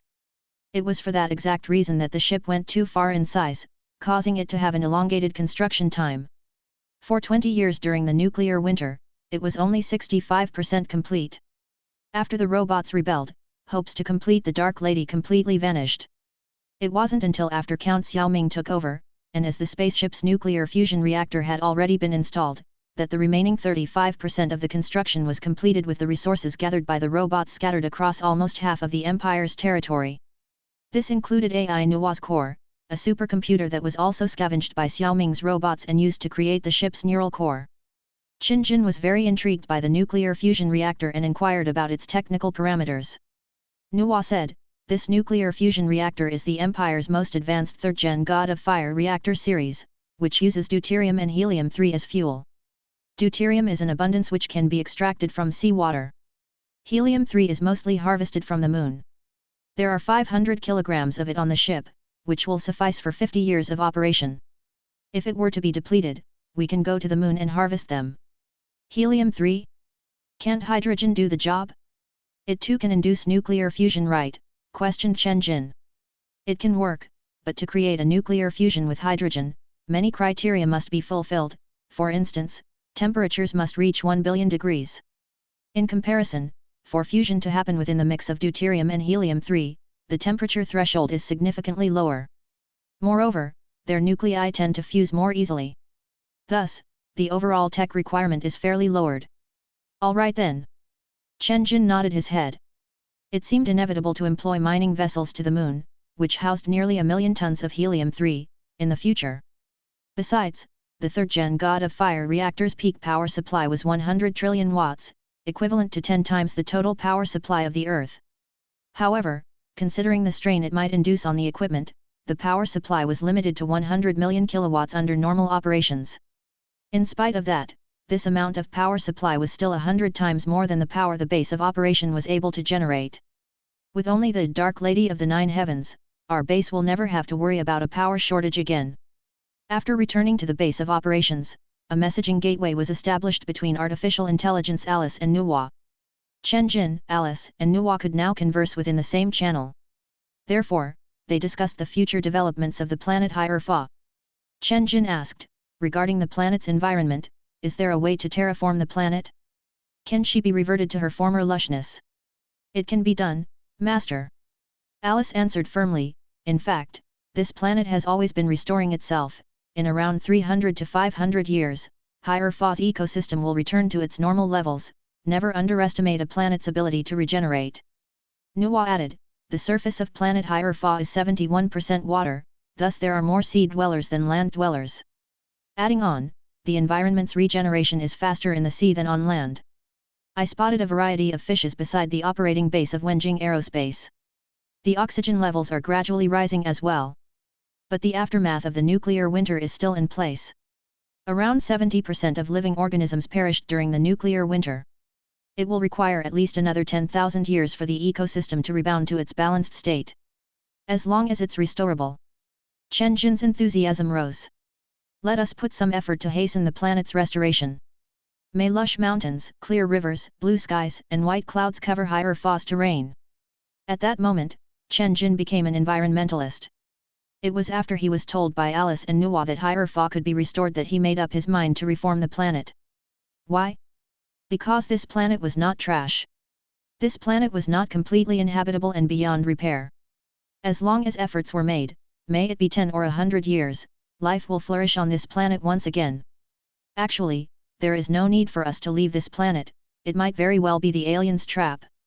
You said that the scientific investigation on Hierophant is locked, but since you are able to achieve scientific breakthroughs in the orbit of Pluto, it means that the lock has been broken. Why is it even necessary to expand the human civilization to other planets? I might have seen too little and grew shrouded by ignorance and foolishness. But I am not going anywhere. It might be dangerous here, but it's dangerous out there as well, and I would rather stay. There are also limitless resources here in the solar system. I will restore this planet. I might not have the chance to see the planet's full transformation in my lifetime, but my next generation will be grateful for my efforts of leaving behind a beautiful planet for them.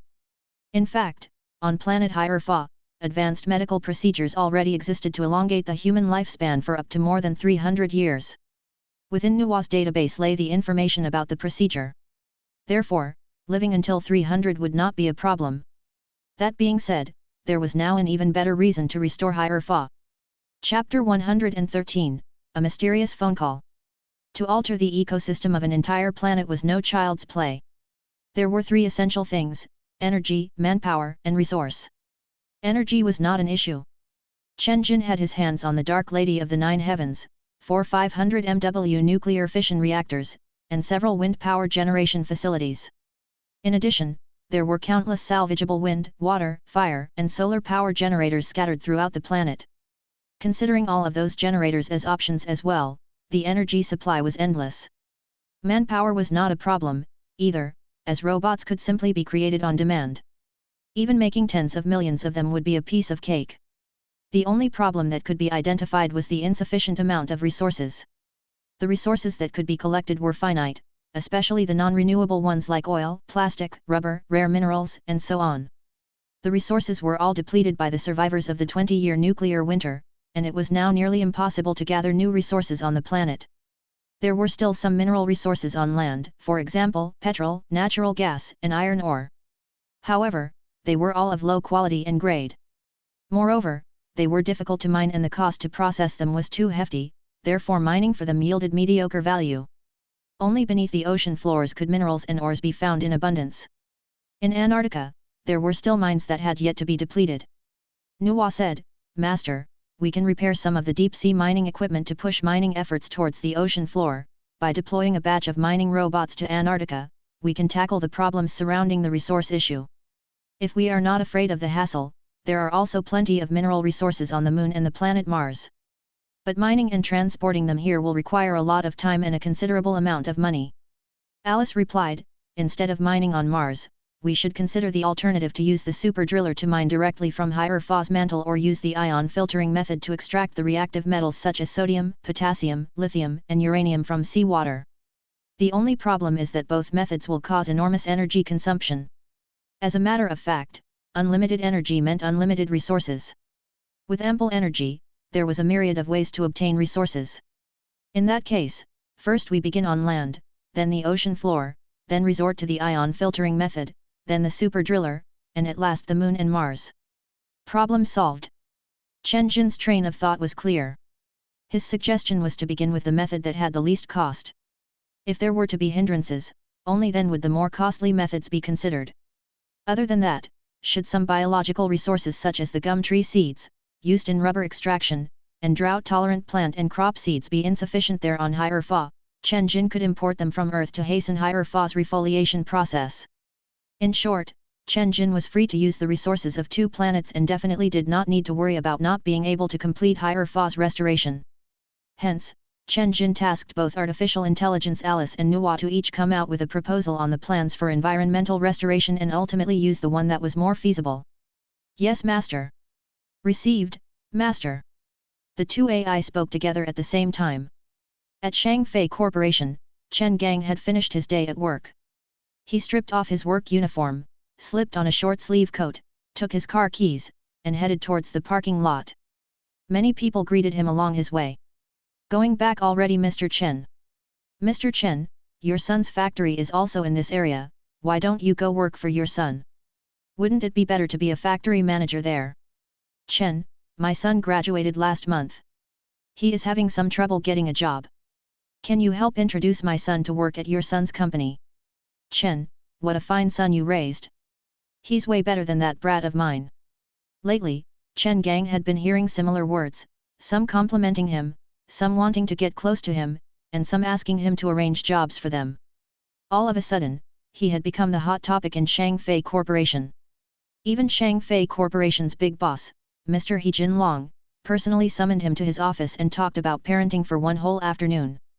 Mr. He wanted to learn his way of parenting. Chen Gang felt extremely flattered and came out with a bunch of parenting techniques that seemingly made sense. Mr. He sighed and said, "If my son were to have even 10% of your son's accomplishments, my heart will be at ease." Chen Gang gave him a bitter smile. "That brat of mine, who knows how he became so successful? Even I am completely baffled."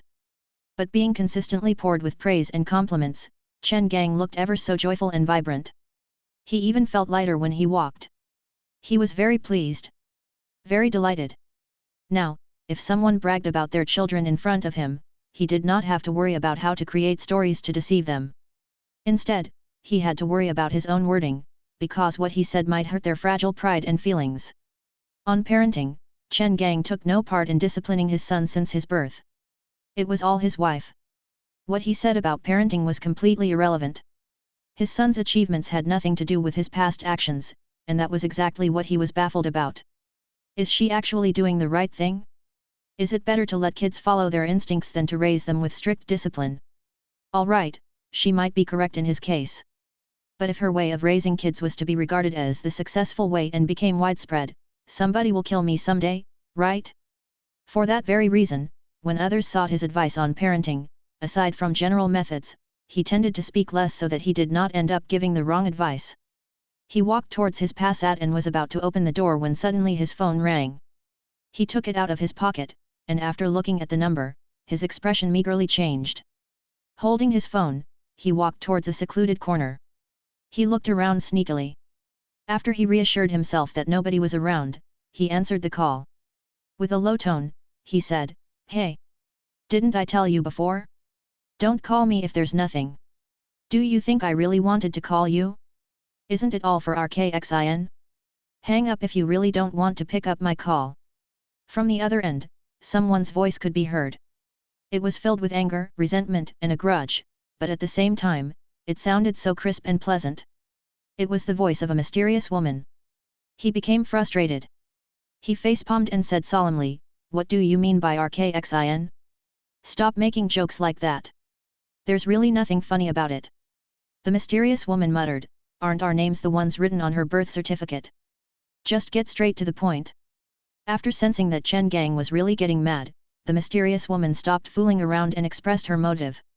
"I really didn't want to call you, but you know, KXIN is about to graduate this year and she can't quite find the right job.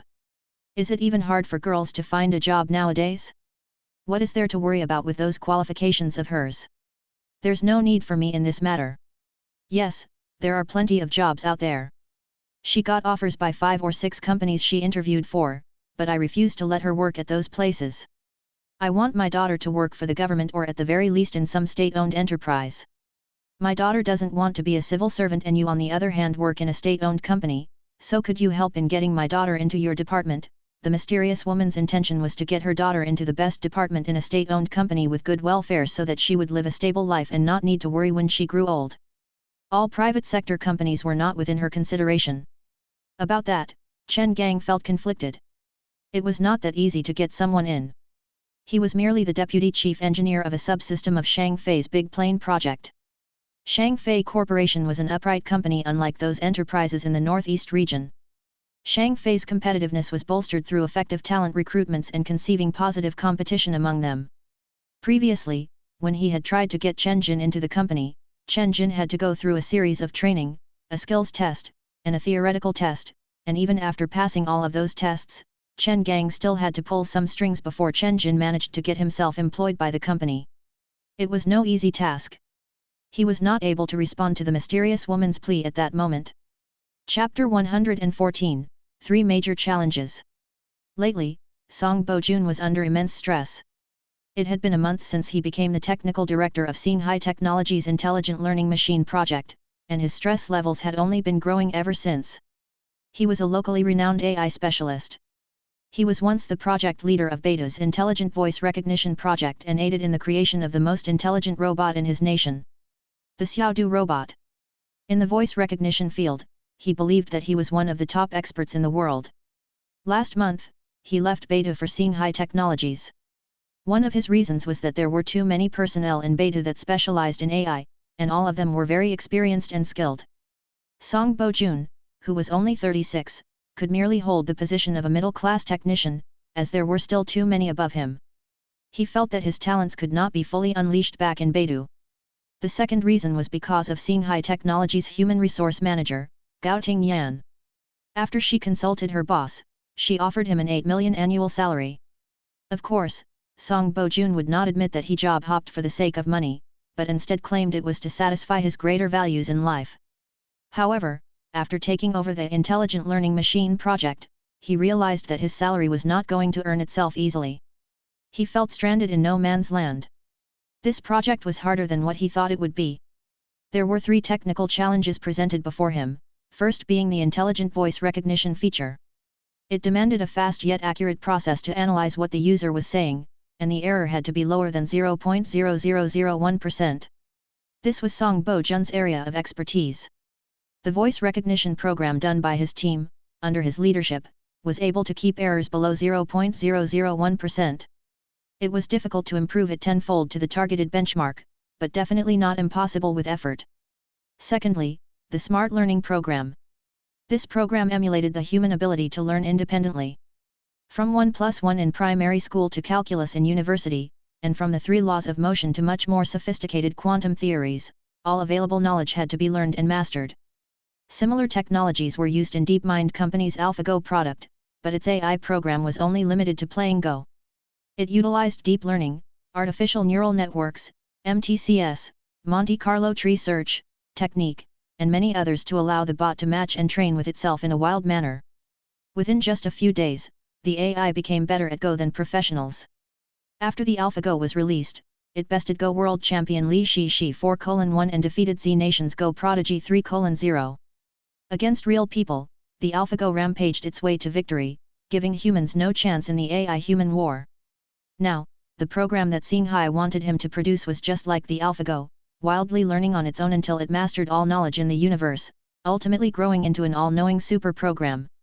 After looking at the demands on the project, Song Bo-jun was left slack-jawed. This is preposterous.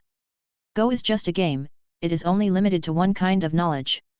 But the learning algorithm for this program that Mr. Chen wants is for the AI to learn every obtainable knowledge, which literally means to make it an all-knowing program. Its difficulty is on a whole new level.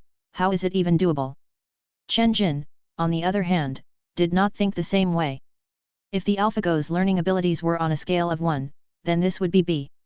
When there was 1, it would be easy to realize 2, and when there was 2, there would be access to even the insurmountable. Chen Jin's concept was parallel with the Taoist thoughts, which said Dao begets 1, 1 begets 2, 2 begets 3, 3 begets all things. When there was 1, all would become easy. Song Bo-jun smiled bitterly. The AlphaGo has the most advanced smart learning program out there. Although there are similar products made by teams within our country, even they still have a long way to go to be even considered advanced. Here in Xinghai Technologies, our basics are at rock bottom. I doubt we can directly go from 0 to 3 in your context. I suggest that we should first settle with an AI specialist team and start from 1. Chen Jin took his advice. He then spent 20 million to acquire the entire personnel of an AI studio named Zenith. He did not cancel his original plans for the smart learning program. This program would be the core of the Intelligent Learning Machine project, and directly determined its market competitiveness. Therefore, it must be done. The third challenge was an intelligent video generator. The program for the intelligent video generator was related to the algorithms of the smart learning program. When the user asked a question and the program was able to identify the answers, the intelligent video generator program would put together the associated words, diagrams, and videos, and automatically generate an explanatory video with automated dubbing. In fact, Song Bo-jun thought that the difficulty to write the algorithms for this program was lower than that of the second assignment. In his knowledge, Ali Corporation had already developed a picture-generating technique to cope with the high demand for pictures during the Double 11 shopping festival. It was capable of generating hundreds of thousands of pictures in a second, thus greatly reducing picture editing efforts. Generation of a video was much more complex than the generation of pictures, but a video itself was made up of an enormous amount of photos if it were to be broken down into frames. Paired with a dubbing robot, it did not seem to be difficult. As long as he was given ample time, he will be able to realize this feature with his team. The intelligent voice recognition was also not an issue. Only the second feature of the project, the smart learning program, got him scratching his head. He had completely no idea and did not even know how to begin. He even thought of pulling out of the project after realizing his own limits. It looks like I'm no expert after all. Mr. Chen did have a great idea, but it's all on paper with no technical information whatsoever. My head hurts. I should just resign after this month. Let Mr. Chen find someone capable of leading this project. I really don't have what it takes for this. There might be a few capable ones in our country but definitely not me. I shouldn't stay, as I'll only delay its progress. The thought of resigning emerged from within Song Bo-jun. That afternoon, just when Song Bo-jun was floating away with his thoughts, Mr. Chen asked someone to call him over. After he came, Mr. Chen pulled out a USB flash drive from his pocket and placed it in front of him. What is this for Mr. Chen? Song Bo-jun asked. Technical information for the smart learning program, said Chen Jin. Is this for real? Song Bo-jun was doubtful. Where did you get this from? Is it usable? Is it useful? How did you get your hands on this? Of course it is useful, it cost me a fortune to obtain this. And another thing, this flash drive is encrypted, I'll tell you the password later. After you copy the information, the flash drive will automatically format itself. The copied data can only be copied for one additional time before the read-only lock activates. You must utilize the information inside wisely. Chen Jin did not mention that the technical information was about 16 gigabytes in size, and that it was written by the artificial intelligence Nuwa with her powerful computing abilities. She completed it within 5 minutes. The information inside was profound yet easily understandable, fully written following the Oriental language patterns so that the ones reading it could master them with less effort. You bought this? You can buy information on such incredible tech. Save your questions. If those technical problems are impossible to solve, why would I assign you to this project in the first place? It is normal to encounter difficulties, but you shouldn't give up. I will help you as well, I won't let you bear all the burden. You are right, Mr. Chen. Song Bojun took the flash drive. He felt ashamed in his ability to withstand stress. How could he come to a premature conclusion before he had even begun? Mr. Chen might be young, but his mental attitudes were way beyond him.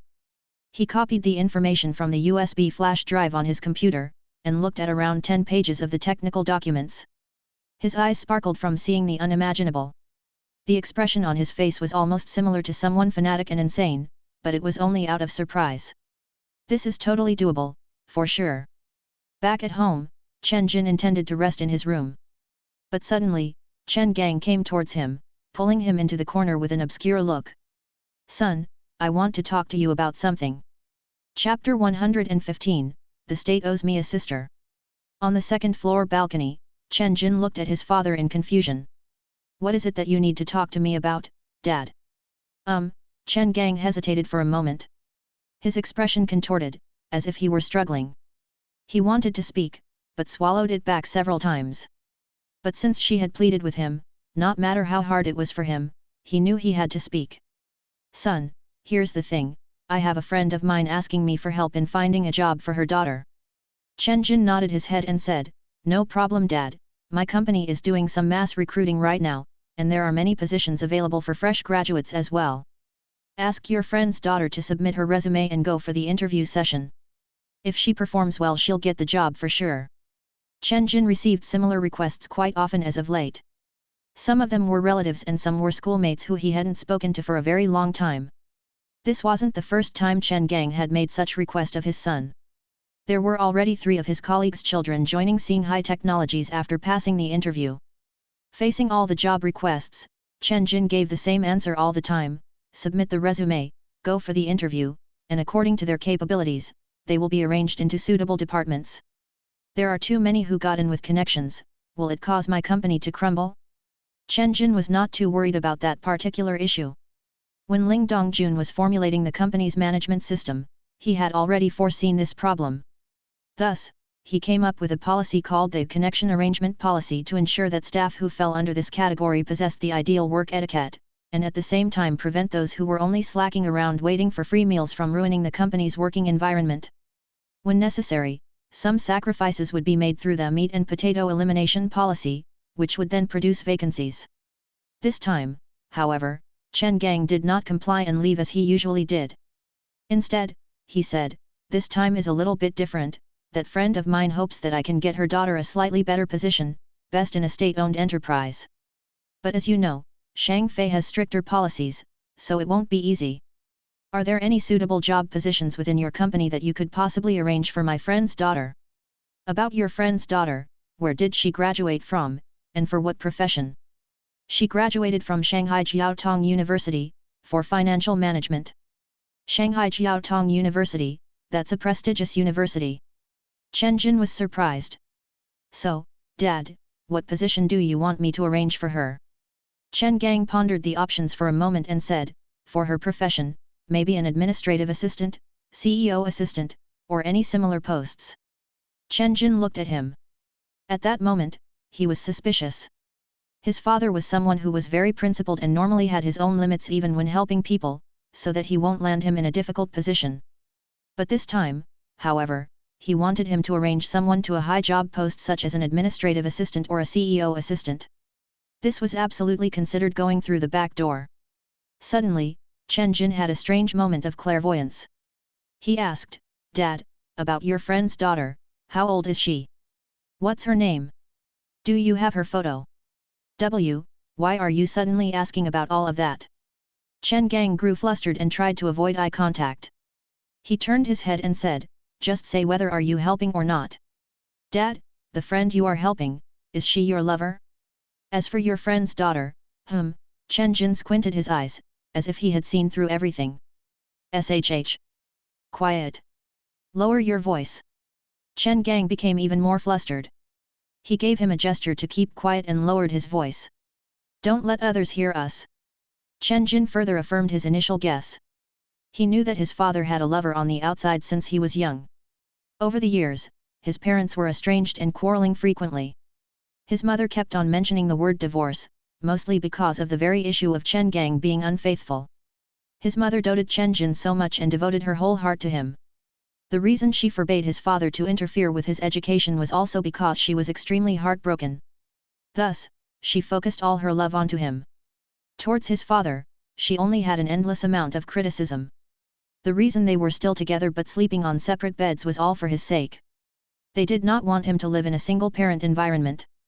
He couldn't have a say towards his father's blunders when his father was young. Who doesn't make mistakes? His father was quite the Prince Charming when he was young and the girls flocked towards him. It was normal that he succumbed if a beautiful lady were to seduce him.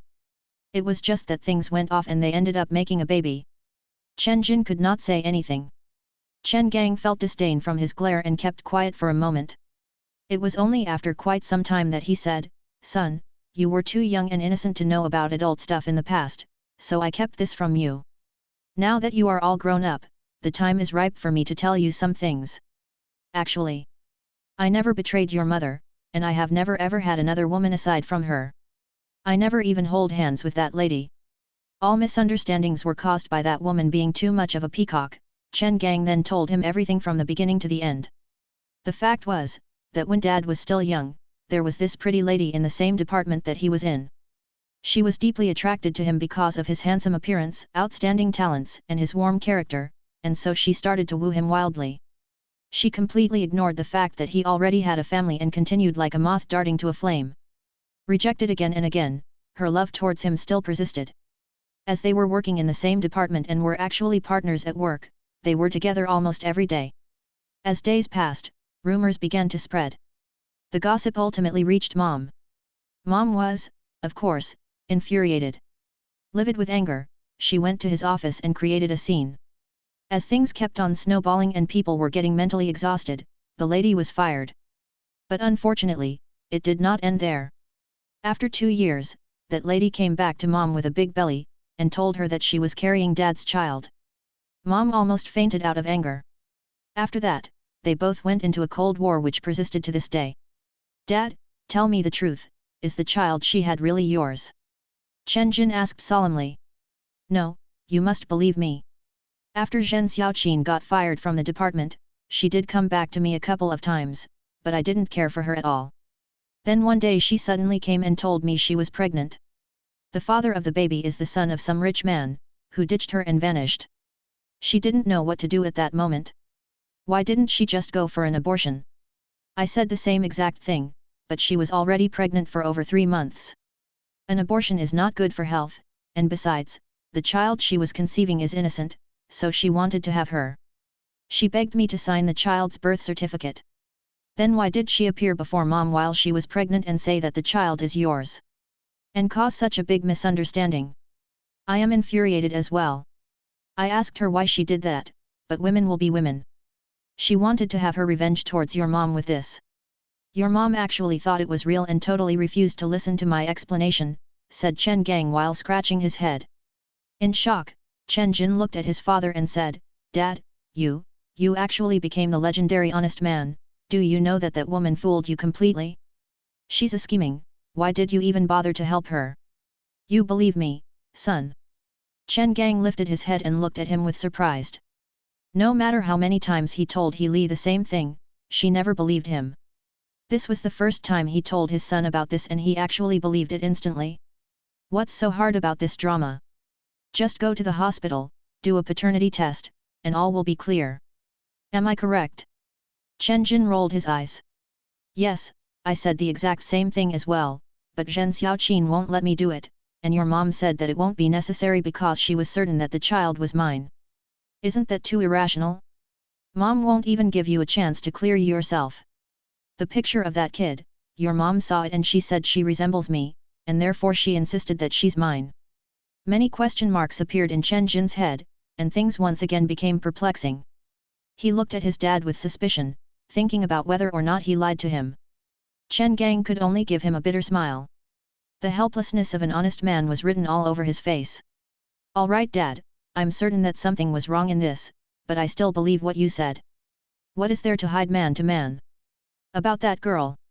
I do want a sister at home though.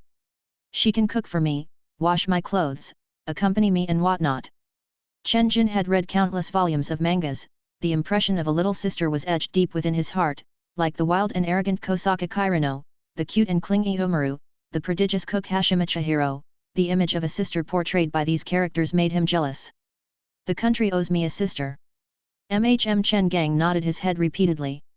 The fact that his son believed him made him want to cry. "That woman, Zhen Xiaoqin, you really want to help her?" Chen Gang nodded. "Just give her a little help, for all these years she seldom asked for my help. She raised the kid alone, and after all that, she called me for the sake of her daughter." His voice became weaker as he spoke, realizing that he would never be able to change the soft side of his heart. "Okay, let me give Ling Dongjun a call." Chen Jin picked up his phone. This was the first time his dad begged him to this extent. He felt obligated to comply. He was also curious about this girl named Zhen Kershin. Did she really look like his father? Chapter 116, She is my cousin. After several days of calculations and simulations, Planet Hierophaw's environmental transformation plan was completed by both artificial intelligence Alice and Nuwa. Their proposals were presented before Chen Jin. Neither plan had anything similar to what he had imagined, which was completely out of his expectations. Alice's plan had the following features. 1. Natural restoration as a priority, artificial means as auxiliary. 2. Transform areas from low to high latitude and increasing difficulty.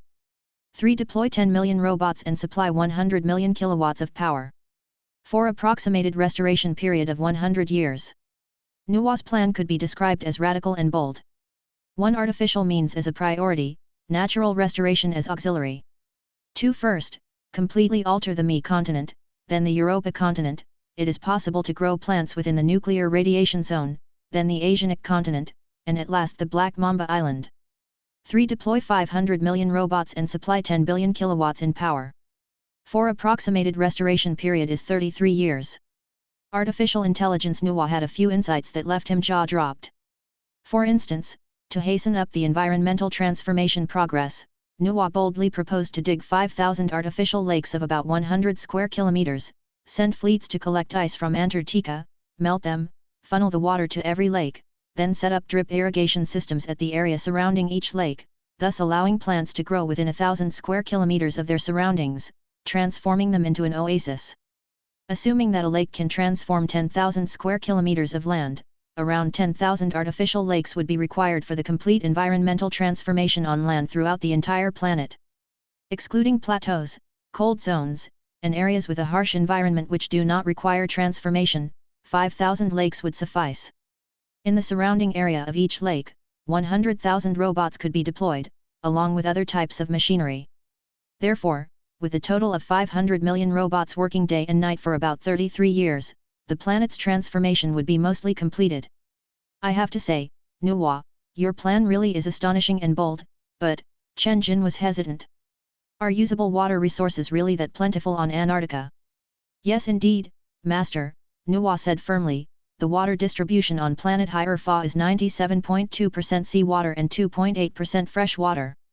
Glaciers and ice sheets account for 67% of the total fresh water source, groundwater accounts for an additional 31%, and the remaining 2% are from lakes, rivers, and inland seas.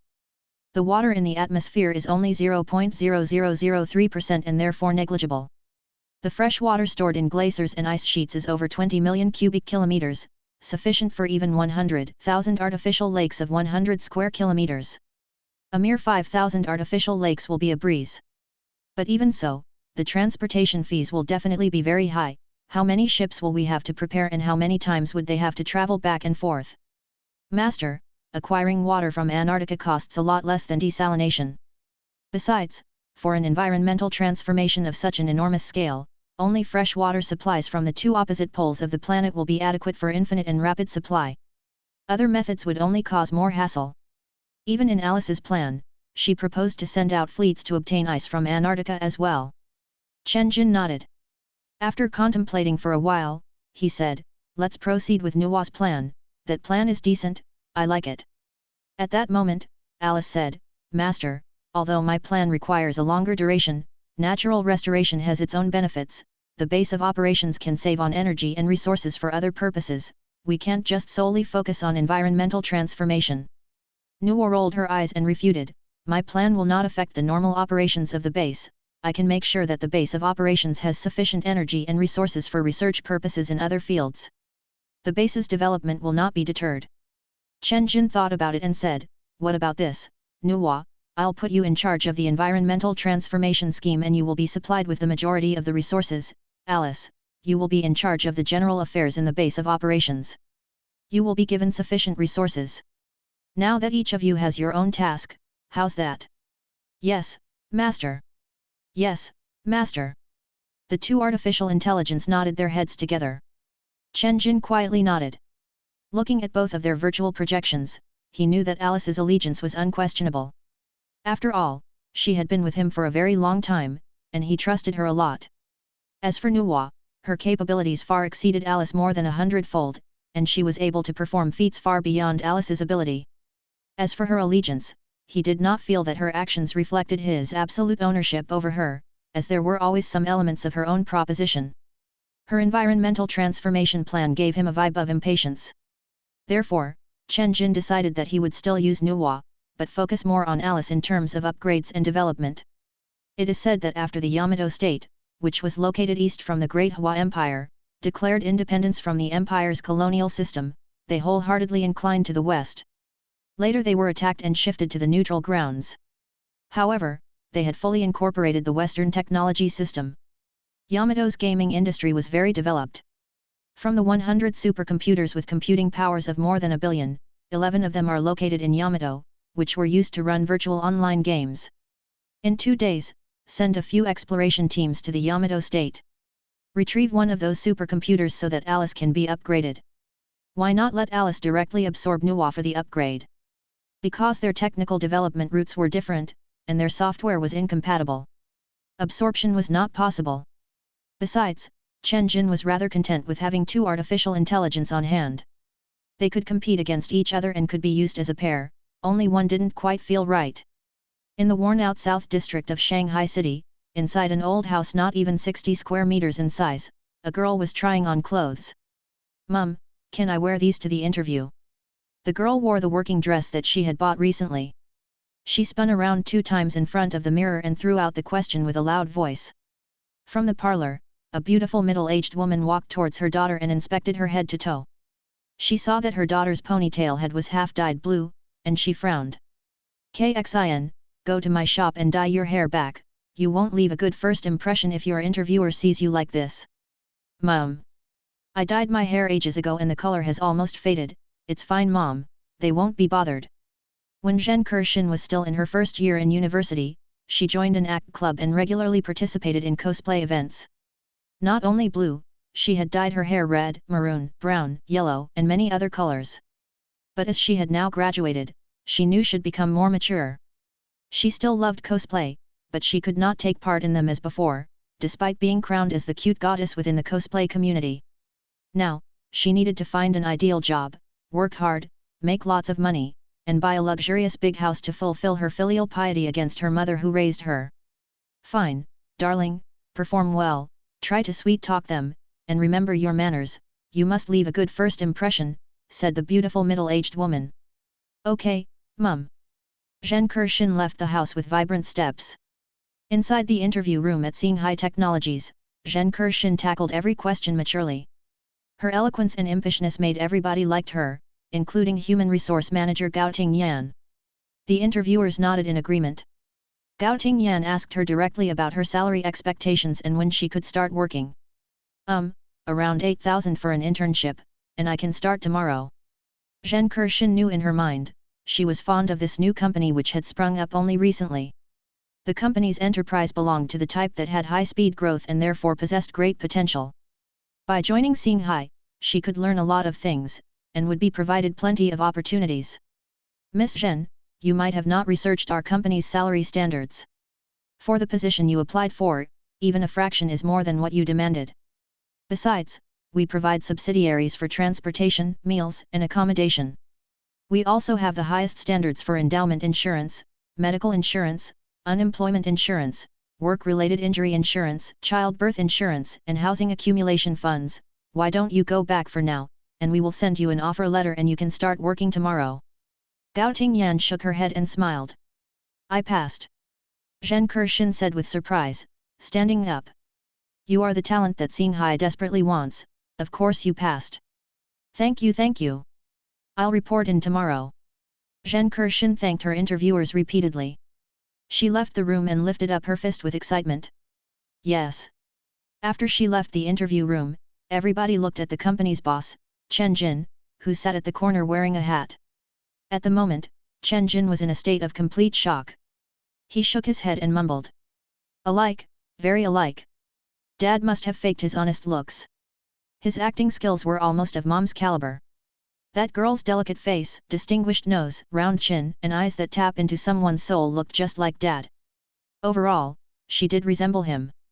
The girl's blue ponytail caught Chen Jin's eyes from the moment she stepped into the interview room. She's too cute, he thought.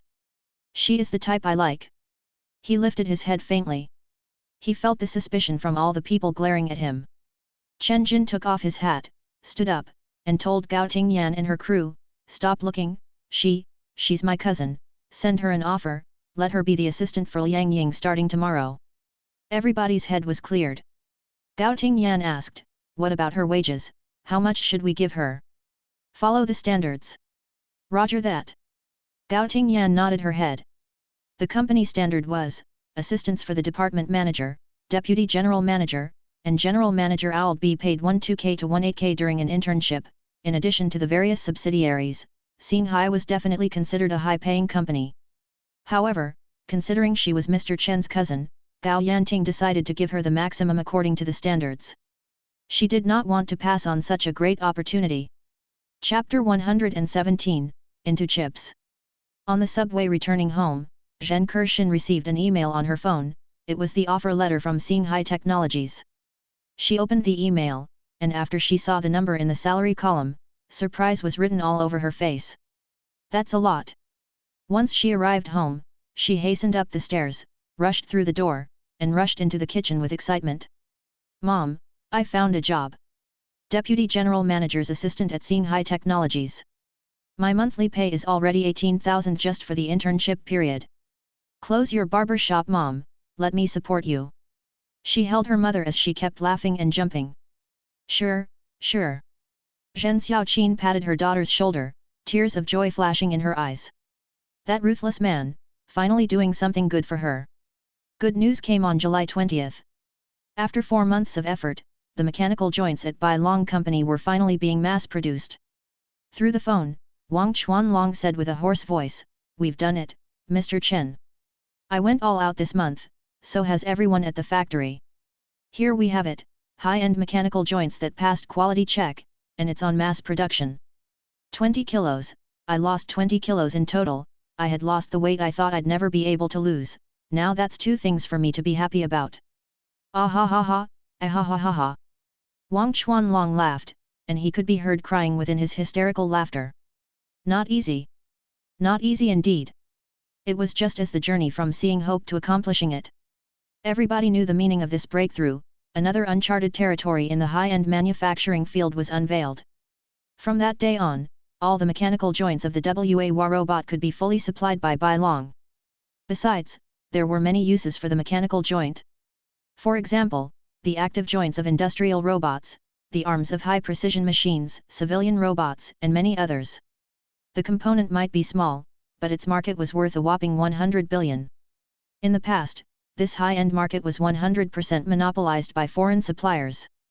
But now, Bai Long would completely change this fact. Good, marvelous. Chen Jin was also extremely elated. He said, "Mr. Wang, you need to stop working right now. Go get some good rest, you can go sleep for 3 days straight, then hold a celebration feast with good wine." Wang Chuanlong agreed and hung up the call. He laid down on a single bed, turned his head, and within a mere second, he was on the way to dreamland. Chen Jin, on the other hand, was still indulged in excitement. What a relief! Starting from then on, he could be relieved from heavy transporting work. He did not have to transport even a single component from the base of operations anymore. Transporting operations could actually provide him a significant amount of earnings, for instance, transporting 50,000 pairs of mechanical joints daily, where each pair is worth 300, the accumulated gain would be 15 million on a daily basis. This amount of earnings was on par with transporting gold, and moreover, it attracted less attention. But to try moving them for 4 months continuously? If I can't earn the money while lying in my bed, no matter how much the money, I'd rather not.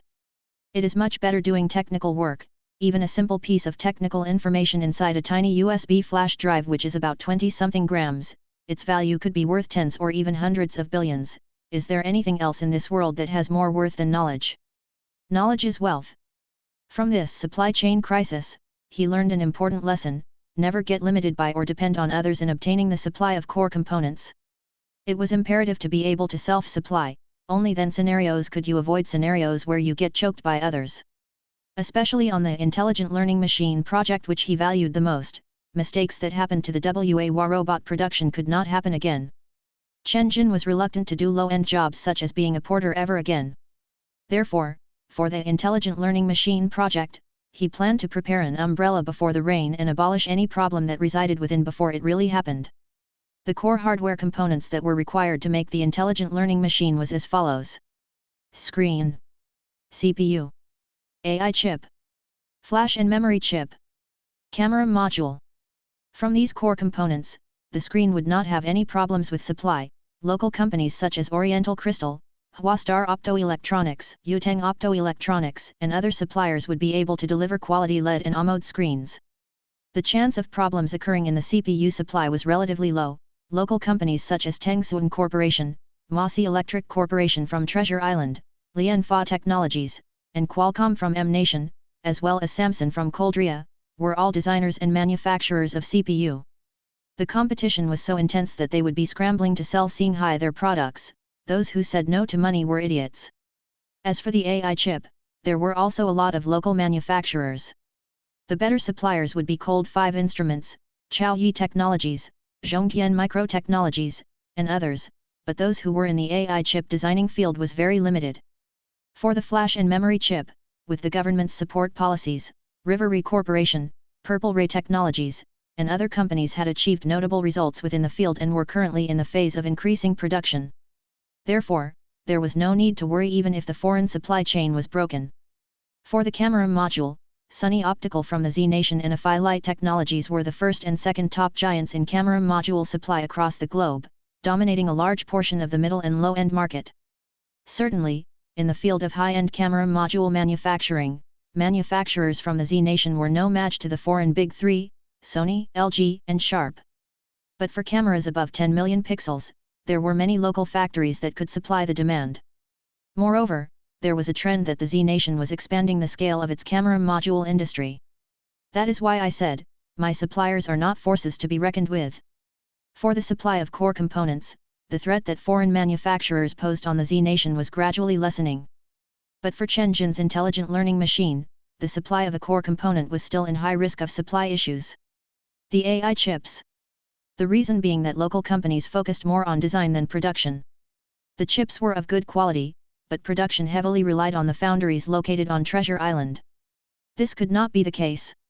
Chen Jin would never seal the fate of the intelligent learning machine project in such a place. Therefore, he had two plans. First, invest 500 million in establishing his own AI chip R&D department, seek collaboration with Cold 5 Instruments, and with the aid of their talents, develop an AI chip exclusively tailored for the intelligent learning machine. Secondly, invest in the chip foundry company Zhongxin International and sign a supply agreement with them.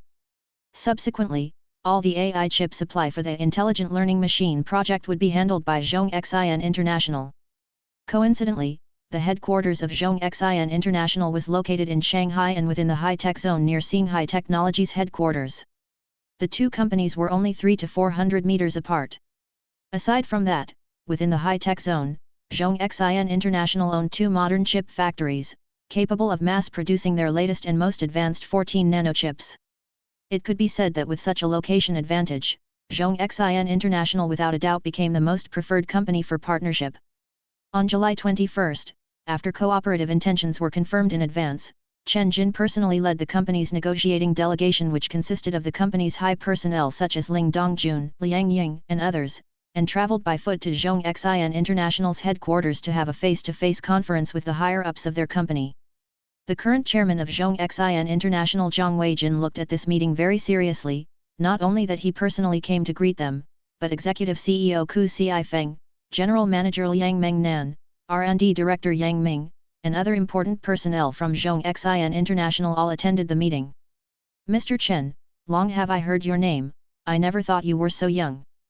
Mr. Zhang, your company is the most advanced and the very best at chip foundry in our country, even securing a top 4 position worldwide. That was a marvelous achievement, you are a pride to the Z nation. After both sides exchanged compliments, Zhang Weijin went into the main topic and asked, Mr. Chen, how much do you intend to invest in Zhongxin International's chip manufacturing? Chapter 118, 8% shares, 10 million order requests. Everybody's sight was focused on Chen Jin. He held his hands in front of his nose and said, I plan to buy 2.5 billion worth of your company shares via capital injection and become one of your shareholders. 2.5 billion. After hearing this number, Zhang Weijin and others from Zhongxin International looked at each other. All of them were beyond excited. Mr. Zhang, this amount of investment is no small amount, our company's market value is now at 32 billion, with this 2.5 billion of funds, it means that our shares will rise significantly by 7.8%. Executive CEO Ku Feng said, calculating in his mind. Yes indeed, our company's stock price has been on a constant downturn due to the market condition overall. If we announce Xinghai Technology's large capital injection and boost the investors' confidence, our market value could very well break 36 billion. As a listed company running on pure capitalism, Zhongxin International could issue stocks on the stock market for financing purposes. They could also accept funding from other investment agencies. Being a listed company, Zhongxin International had to put their investors' benefits into consideration in their every action. They had to come out with statements beyond satisfactory levels and be responsible towards their investors and capital funds. This urged them to improve their performance target. This put weight on them, but at the same time propelled them towards greater achievements. For Chen Jin, investing in Zhongxin International was not a whim, but a part of the medium and long-term layouts and plans he had in mind. The 2.5 billion investment funds did not originate from Xinghai Technology's financial account, but from the 2 mysterious bank cards he had on hand. The cards had a combined 2.546 billion. This money was earned after selling all 3.2 million brushless motors and 5.5 million pairs of mechanical joints that he and the human replica robots transported. Every single cent was hard-earned money. But looking at the account balance that was getting bigger and bigger, Chen Jin was afraid that he would be targeted by the regulatory authorities and asked to pay taxes. The money did not feel safe. The best way to resolve this would be to quickly spend all the money. By then, one of his worries could be lifted. The money was most suited to be used for investments. Moreover, last time when the movie director Shi Xiaotao came to him, from the 100 million Chen Jin invested in her movie, 50 million was from his personal account, which was earnings from the Forever Jewels store. The other 50 million originated from one of the mysterious bank cards. Now, the money in all 3 bank cards was completely depleted. After completing this investment, Chen Jin would be left with no more than 500,000 in cash. The money in Xinghai Technology's financial account was intact, and therefore the company's operations were normal and unaffected. Then, what was it that Chen Jin wanted from investing 2.5 billion in Zhongxin International? 8% of your company's total shares, a voting position in the board of directors, and rights to participate in strategy conferences, said Chen Jin. Mr. Chen, we will still have to consider this. Based on our market value, your demands are a little too high. 7.5% to 7.8% is still within our acceptable range. 8% might be feasible, but for our current market value, the investors and stockholders will not be happy if they know about this. As for voting positions in the board of directors, every shareholder that holds more than 3% of the company's shareholding ratio will get a position, so you can even have 2 seats if you so decided to. Xinghai will also have the rights to participate in strategy conferences and even in Zhongxin International's strategic planning conference where you can propose your ideas and suggestions. Mainly it was still about the shareholding ratio. The criteria for an 8% shareholding ratio was not met. If they were to add another few tens of millions, 8% would not be a problem. However, Chen Jin had no intentions of increasing the amount of investment, and yet he came out with 2 demands consecutively. This left Zhang Weijin and his party's mouths wide open in shock. Mr. Zhang, if we were to use the money as a long-term investment with a no-return policy for a 10-year duration and retain it as basic stock, could you possibly give us more shares?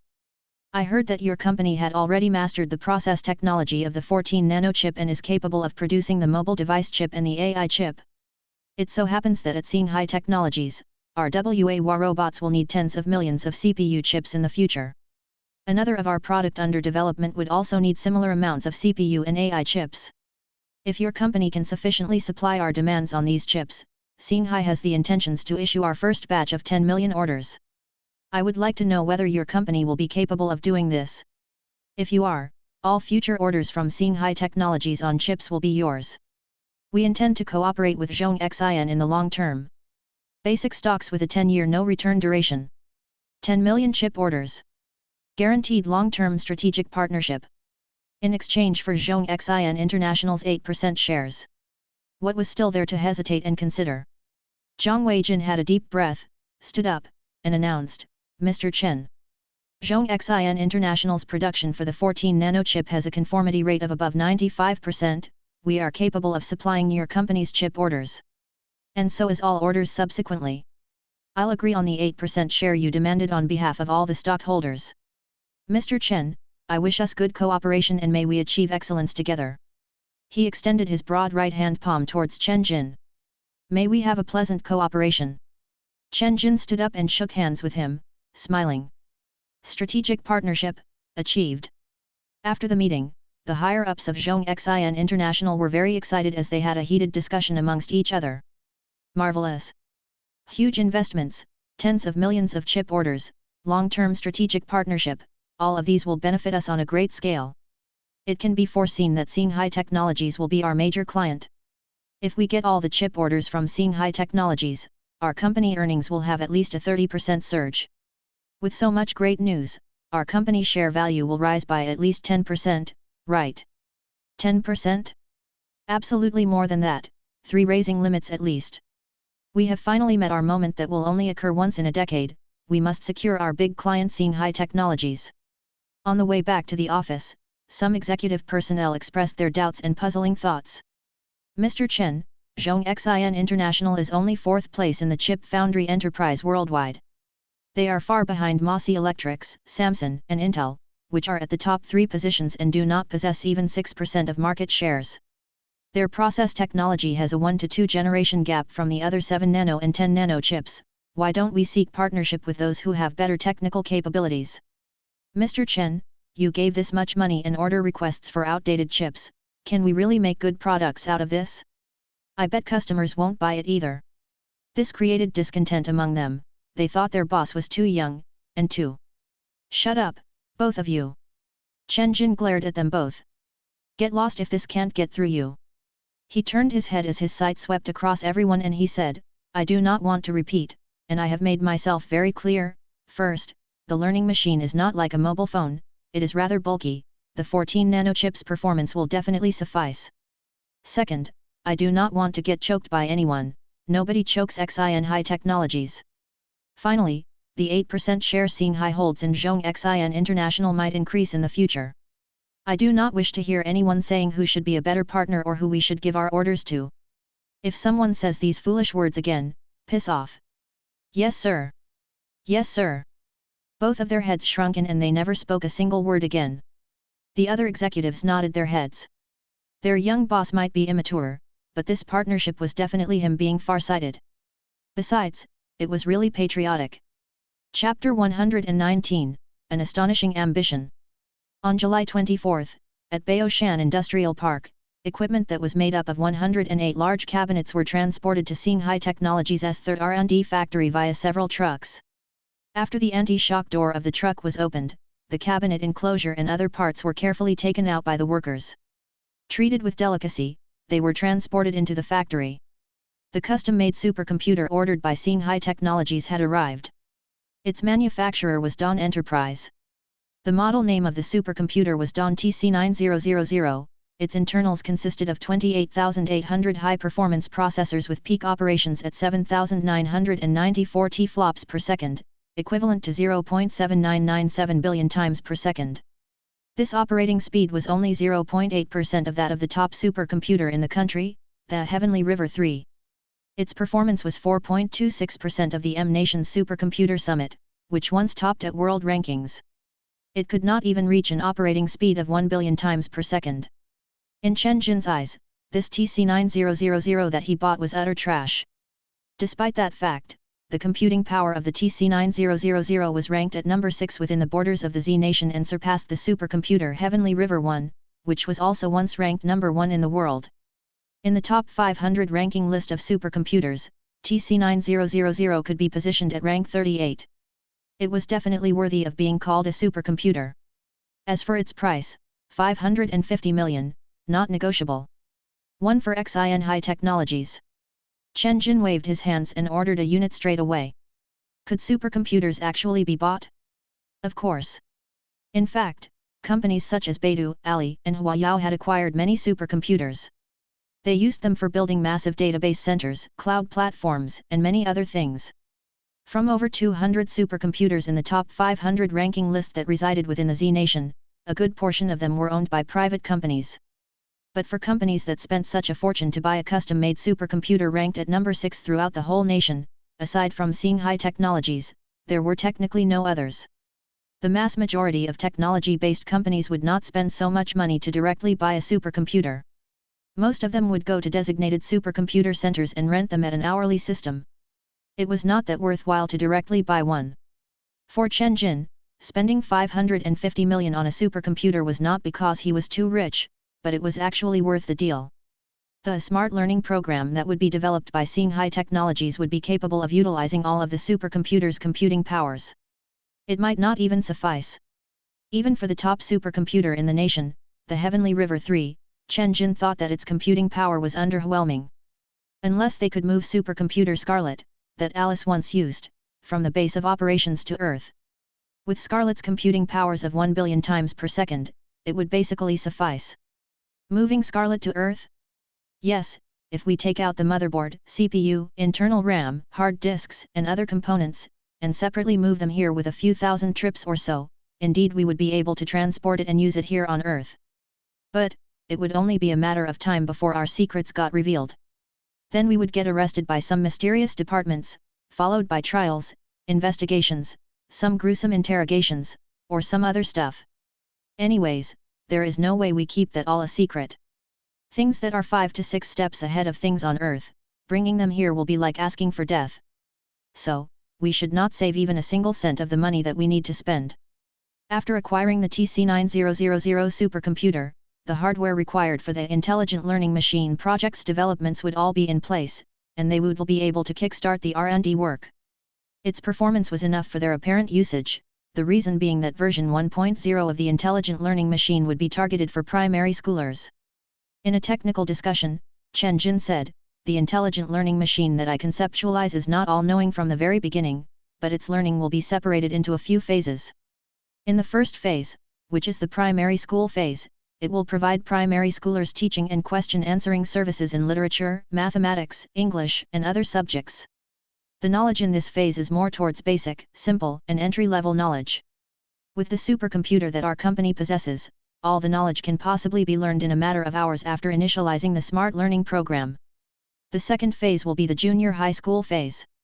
The knowledge in this phase is a level higher in terms of difficulty when compared to the primary school phase, and the variations will be more complicated as well. But with our supercomputer, this will merely require a few months of computing. In the third phase, which is the senior high school phase, the amount of knowledge will be significantly more. It will be more difficult and complicated, and will start to touch on topics which are esoteric and difficult to understand. For our supercomputer to master them 100%, it might need at least 3 years or more. The fourth phase is the university phase. Needless to say, there are more than 1,000 professional courses offered in universities. If we do not increase the number of our supercomputers, the learning process might not be completed in even 10 years' time. Chen Jin continued, the last phase will be the all-knowing phase. When we reach this phase, seeing high technologies can announce to the public that we had all the knowledge in this world, and our all-knowing learning machine or all-knowing program will be bringing an earth-shaking change to our world. After that, if humans encounter any problems that they do not know, they can ask the all-knowing learning machine at any time. Those who are doing brain work, no matter what technical difficulties they are facing, can always refer to our all-knowing helper, and the all-knowing helper can solve their problems in the shortest time possible. With all these being said, do you still think that our product is merely a simple learning machine? No, it is not. What I am making is a vessel of knowledge, it is an almighty brain, it is a tool that can abolish brain work in the future.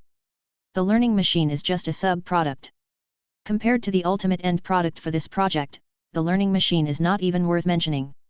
After the crowd finished listening to Chen Jin, they all applauded. All the technical staff were stunned. They were all astounded by what he envisioned and the ambition deep within his heart. They went on to have a heated discussion. It is possible for what Mr. Chen envisioned to become reality. If the computing powers of the supercomputer were to be powerful enough, we could grasp all the knowledge in the universe. It can't be done, knowledge is infinite, and it is impossible for a computer to record all of them. Let me give you a simple example, 1 plus 2 plus 3 plus 4 plus 5 plus 6 plus 7 plus 8 plus 9. Even this simple math has 362,880 kinds of variation, and yet, they all yield the same meaning. The number of ways to combine the thousands of letters in the dictionary is more than atoms in the whole universe combined. Therefore, the supercomputer won't even have enough storage space, not to even mention acquiring all knowledge. A young man refuted, what you said is completely wrong. The knowledge in this world has no meaning on the surface, as well as axioms that reside deep within, especially science, which is more particular on logic. Its properties are the laws of addition, subtraction, multiplication, division, the Pythagorean law, the 3 laws of motion, chemical reaction formulas, and many others. All these formulas and theorems are what our world is made of. As long as we master all the basic rules, it will be equivalent to mastering all knowledge. Yes, what He Fei said was right. It is said that all knowledge in this world, excluding the factual contents in liberal arts, in the field of pure science and technology, all knowledge that humans passed on for several millenniums can fill in a small room. No matter how something varies, it can never deviate from its core concept. As long as the basic principles are mastered, this world that we live in is not as complicated as we thought it is. Technical Director Song Bo-jun also nodded his head and said, true, we are working on an intelligent learning program. Its learning process is based on mastering the principle like the laws in physics, formulas in mathematics, grammar in languages, and by learning with analogy, the machine can integrate the knowledge acquired, not just blindly learning every single thing. That's why it is called a smart learning program. It can learn smartly and will be flexible in using them. Everybody nodded. Even the man that thought it was impossible nodded and said, I understand now. The young man He Fei said, Mr. Chen, Mr. Song, if we manage to complete the algorithms for the smart learning program, making the intelligent learning machine will not be a problem. Version 1.0 targeted at primary schoolers can be completed in at most 6 months' time. The knowledge involved in the primary school phase is too easy. Yeah, it's simply so easy. It can be done, just count on us for the smart learning program. I'm 100% sure that the intelligent learning machine can be realized. Song Bo-jun's eyes were flashing with confidence as he waved his hands. Let's go back to our respective workplace. I will lead you all to complete the smart learning program within a month. After a round of cheers, everyone returned to their respective posts. All the several hundreds of programmers working on the intelligent learning machine project began working with high spirits. After realizing their boss's ambition, Song Bo-jun and his team working on this project were filled with soaring passion and brimming with confidence, and that transformed into a force that propelled them to work harder. Chen Jin nodded out of satisfaction as he looked at what happened. The others may not be optimistic about his learning machine project, but at least in his development team, nobody was holding him back. Chapter 120, Hot Media Discussion. In the blink of an eye, a month had passed since Zhen Kershin joined Xinghai Technologies. Working in this company, she felt that her days were very fulfilling and happy. She was glad to be able to join this company and become a part of its big family. She thought that the company's management system was very good in various aspects. For example, the peak time policy. Considering the peak time for traffic congestion in Shanghai, it was within company regulations that staff could choose to work from 10 a.m. to 6 p.m. aside from the default 9 a.m. to 5 p.m. For those who held technical posts, they could choose to rest in the morning, rush to the office at noon, and work until 9 at night. For non-controversial work that could be done from home, the company allowed staff to complete them at home. Every staff member could apply for a maximum of 2 days per week to work from home. Besides all of that, the company hired an outsourced canteen, with a standard price of $5 per person, with 5-star chefs that were hired to prepare lunch and 2 dinners. The food provided was rich in nutrition and scrumptious all the time. It was definitely a company that satisfied their staff's food cravings. Furthermore, the personnel under her service, Deputy General Manager Liang Ying, took very good care of her. The care she gave her was to an extent that sometimes made her flabbergasted. She treated her to meals frequently, guided her patiently at work, and cared for her in life. Even if she made some minor mistakes, Mrs. Liang always told her it was fine, with no words of criticism at all. She felt that she had a particularly good leader, and therefore she was very serious at work, thus improving very quickly. She was getting more and more praises by the day. Moreover, her monthly salary was 18K. She wished that she could always stay in this excellent company. On the other hand, her performance within this time period was always secretly watched by a pair of curious eyes. Inadvertently passing by her office, deliberately bumping into her in the elevators. She even encountered the person twice in the washroom when she was making a quick stop. Because of Chen Jin's usual low-key and mysterious character, and the fact that he seldom appeared in the headquarters as compared to the R&D factory. Aside from the few executives in the company, not many regular staff were able to recognize him, including Zhen Kershin. Even after several encounters, she failed to notice that he was the company's boss. There was one time in the elevator that Chen Jin greeted her. "Hello, are you working in Shanghai Technologies?" "Yes, what about you? Are you working here as well?" Zhen Kershin said while holding a file in her hands. "Yeah, I'm in this company too." Chen Jin nodded. "That makes us colleagues, let's look after each other." "Sure. The elevator is here, after you." The elevator door opened. Chen Jin made a gesture asking her to go first. "Thanks." After 2 days, Deputy General Manager Liang Ying brought her to Ling Dongjun's office to discuss some things. Zhen Kershin was surprised to see the young man that she had met before in the elevator sitting opposite of Executive CEO Ling Dongjun and chatting with him loudly with his legs resting on the table. After the young man saw them coming in, he quickly put his legs down and changed into a serious expression. Subsequently, they both were cast aside as Liang Ying and Ling Dongjun went on to discuss serious matters. "Hi, why are you in Ling Dongjun's office?" Zhen Kershin tossed the question at him out of curiosity. She had a realization and asked, "Could it be, are you Ling Dongjun's personal assistant? You have the same job as me." Chen Jin, whose eyes were spinning as he desperately thought about what to reply to her at that moment, instantly nodded and said, Yeah, what you said is correct. I'm Mr. Ling's personal assistant." Once again, he couldn't help himself from peeking at the girl's blue ponytail. "But why did you have your legs on the table while talking to Mr. Ling, isn't that inappropriate?" Thinking about his discourteous act, Zhen Kershin had to get it out of her system, because she thought it was really rude. "Oh, okay, I won't do it again next time." Chen Jin had an embarrassed look on his face as he nodded his head and assured her of his understanding. Therefore, as Ling Dongjun's personal assistant, gradually, the number of encounters between Chen Jin and Zhen Kershin grew. On July 28, Shanghai Technologies and Zhongxian International formally signed a partnership agreement and complied to various strategic collaborations, including the 2.5 billion fund injection by Shanghai Technologies to acquire 8% of Zhongxian International's total market shares, the order confirmation for the 2 million chips, establishing the long-term partnership, and so on. After all of this was announced, it attracted massive attention from the media. Various review articles were written. Economy Watcher, this partnership will have massive effects.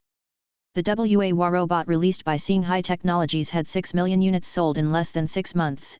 It is not an issue for sales to pierce 10 million units by the end of the year.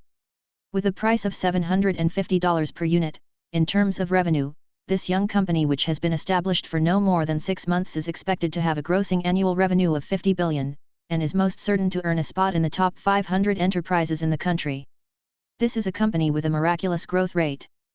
The net profit margin for the WA robot is not low at all. With sales conducted online, the net profit gain for each unit of WA robot is expected to be at least 20%. With so much cash at hand, it is within expectations that Singhai Technologies will invest in other companies. 2.5 billion is not considered much, but it is enough for us to see the ambition of the rising company. Business Weekly, this is a mutualistic partnership. Sales for the WA robot are expected to exceed 10 million units per year. In correlation, the use of courtships will also be above 10 million. Moreover, recent news states that Singhai Technologies invested 500 million in their partnership with Cold 5 Instruments to develop an AI chip. Now, they injected another 2.5 billion of funds into Zhongxin International. This indicates that Singhai Technologies has intentions to enter the chip industry with a bang. However, the chip industry is a high-end field that involves huge investments, long cycles, and high risk of failure. Average companies will not dare step foot in chip R&D that easily, but for this new company, which was established for less than a year, they invested a full 3 billion in it. From this, we can clearly see the daring resolution of Singhai Technologies. Southern economy, ridiculous. A company with a bright future in developing household robots, not focusing on what they excel at, but suddenly announces to invest in chip development. Won't that be putting the cart before the horse? If you step too wide, you might pull your balls. I would like to advise the entrepreneurs of Singhai Technologies, do what you should do and forego the chip field, do not strain at a gnat and swallow a camel. The Internet Weekly, what Singhai Technologies is doing is very puzzling. There were rumors that just recently, they spent a few $100,000 to buy a supercomputer ranked at number 6 within the country from Dawn Enterprise. What are they doing with such a high-performing supercomputer? Now, they are investing another 3 billion in the chip field. They are just banging away clumsily in all directions with no overall vision, giving people the feeling that they are too rich. We cannot help but to doubt, can this company get their default job done and maintain their growth? They must know that there are many companies in the country that have started similar development efforts in cleaning robots. Top finance, the goals of Singhai Technologies should be becoming the Z Nation's second Dejong and take the lead in the field of household robots. But Singhai's development schemes are somewhat perplexing. It is said that another project they are currently working on is a learning machine, and now chips too. Rumors said that Singhai's leader is only 25 years old and is the Z Nation's youngest and most successful entrepreneur, but honestly speaking, we do not wish to hear another story of Shang Zhongyang. In the local media reports, there were some who praised, some who criticized, and some who passed ill judgment on Singhai Technologies. As for the listed company Zhongxin International, along with their shareholders and investors, after the company's strategic partnership with Singhai Technologies and a series of positive news was announced, their stocks soared 10%, directly hitting the daily limit. On the second day, it rose another 8%. On the third day, it rose another 6%. Their stock index rose for several days straight. Within just a few days, the market value of Zhongxin International surged by 25%, breaking the 40 billion benchmark. It could be said that with Singhai Technology to bet bottom dollar on, this chip foundry company was looming to soar the skies.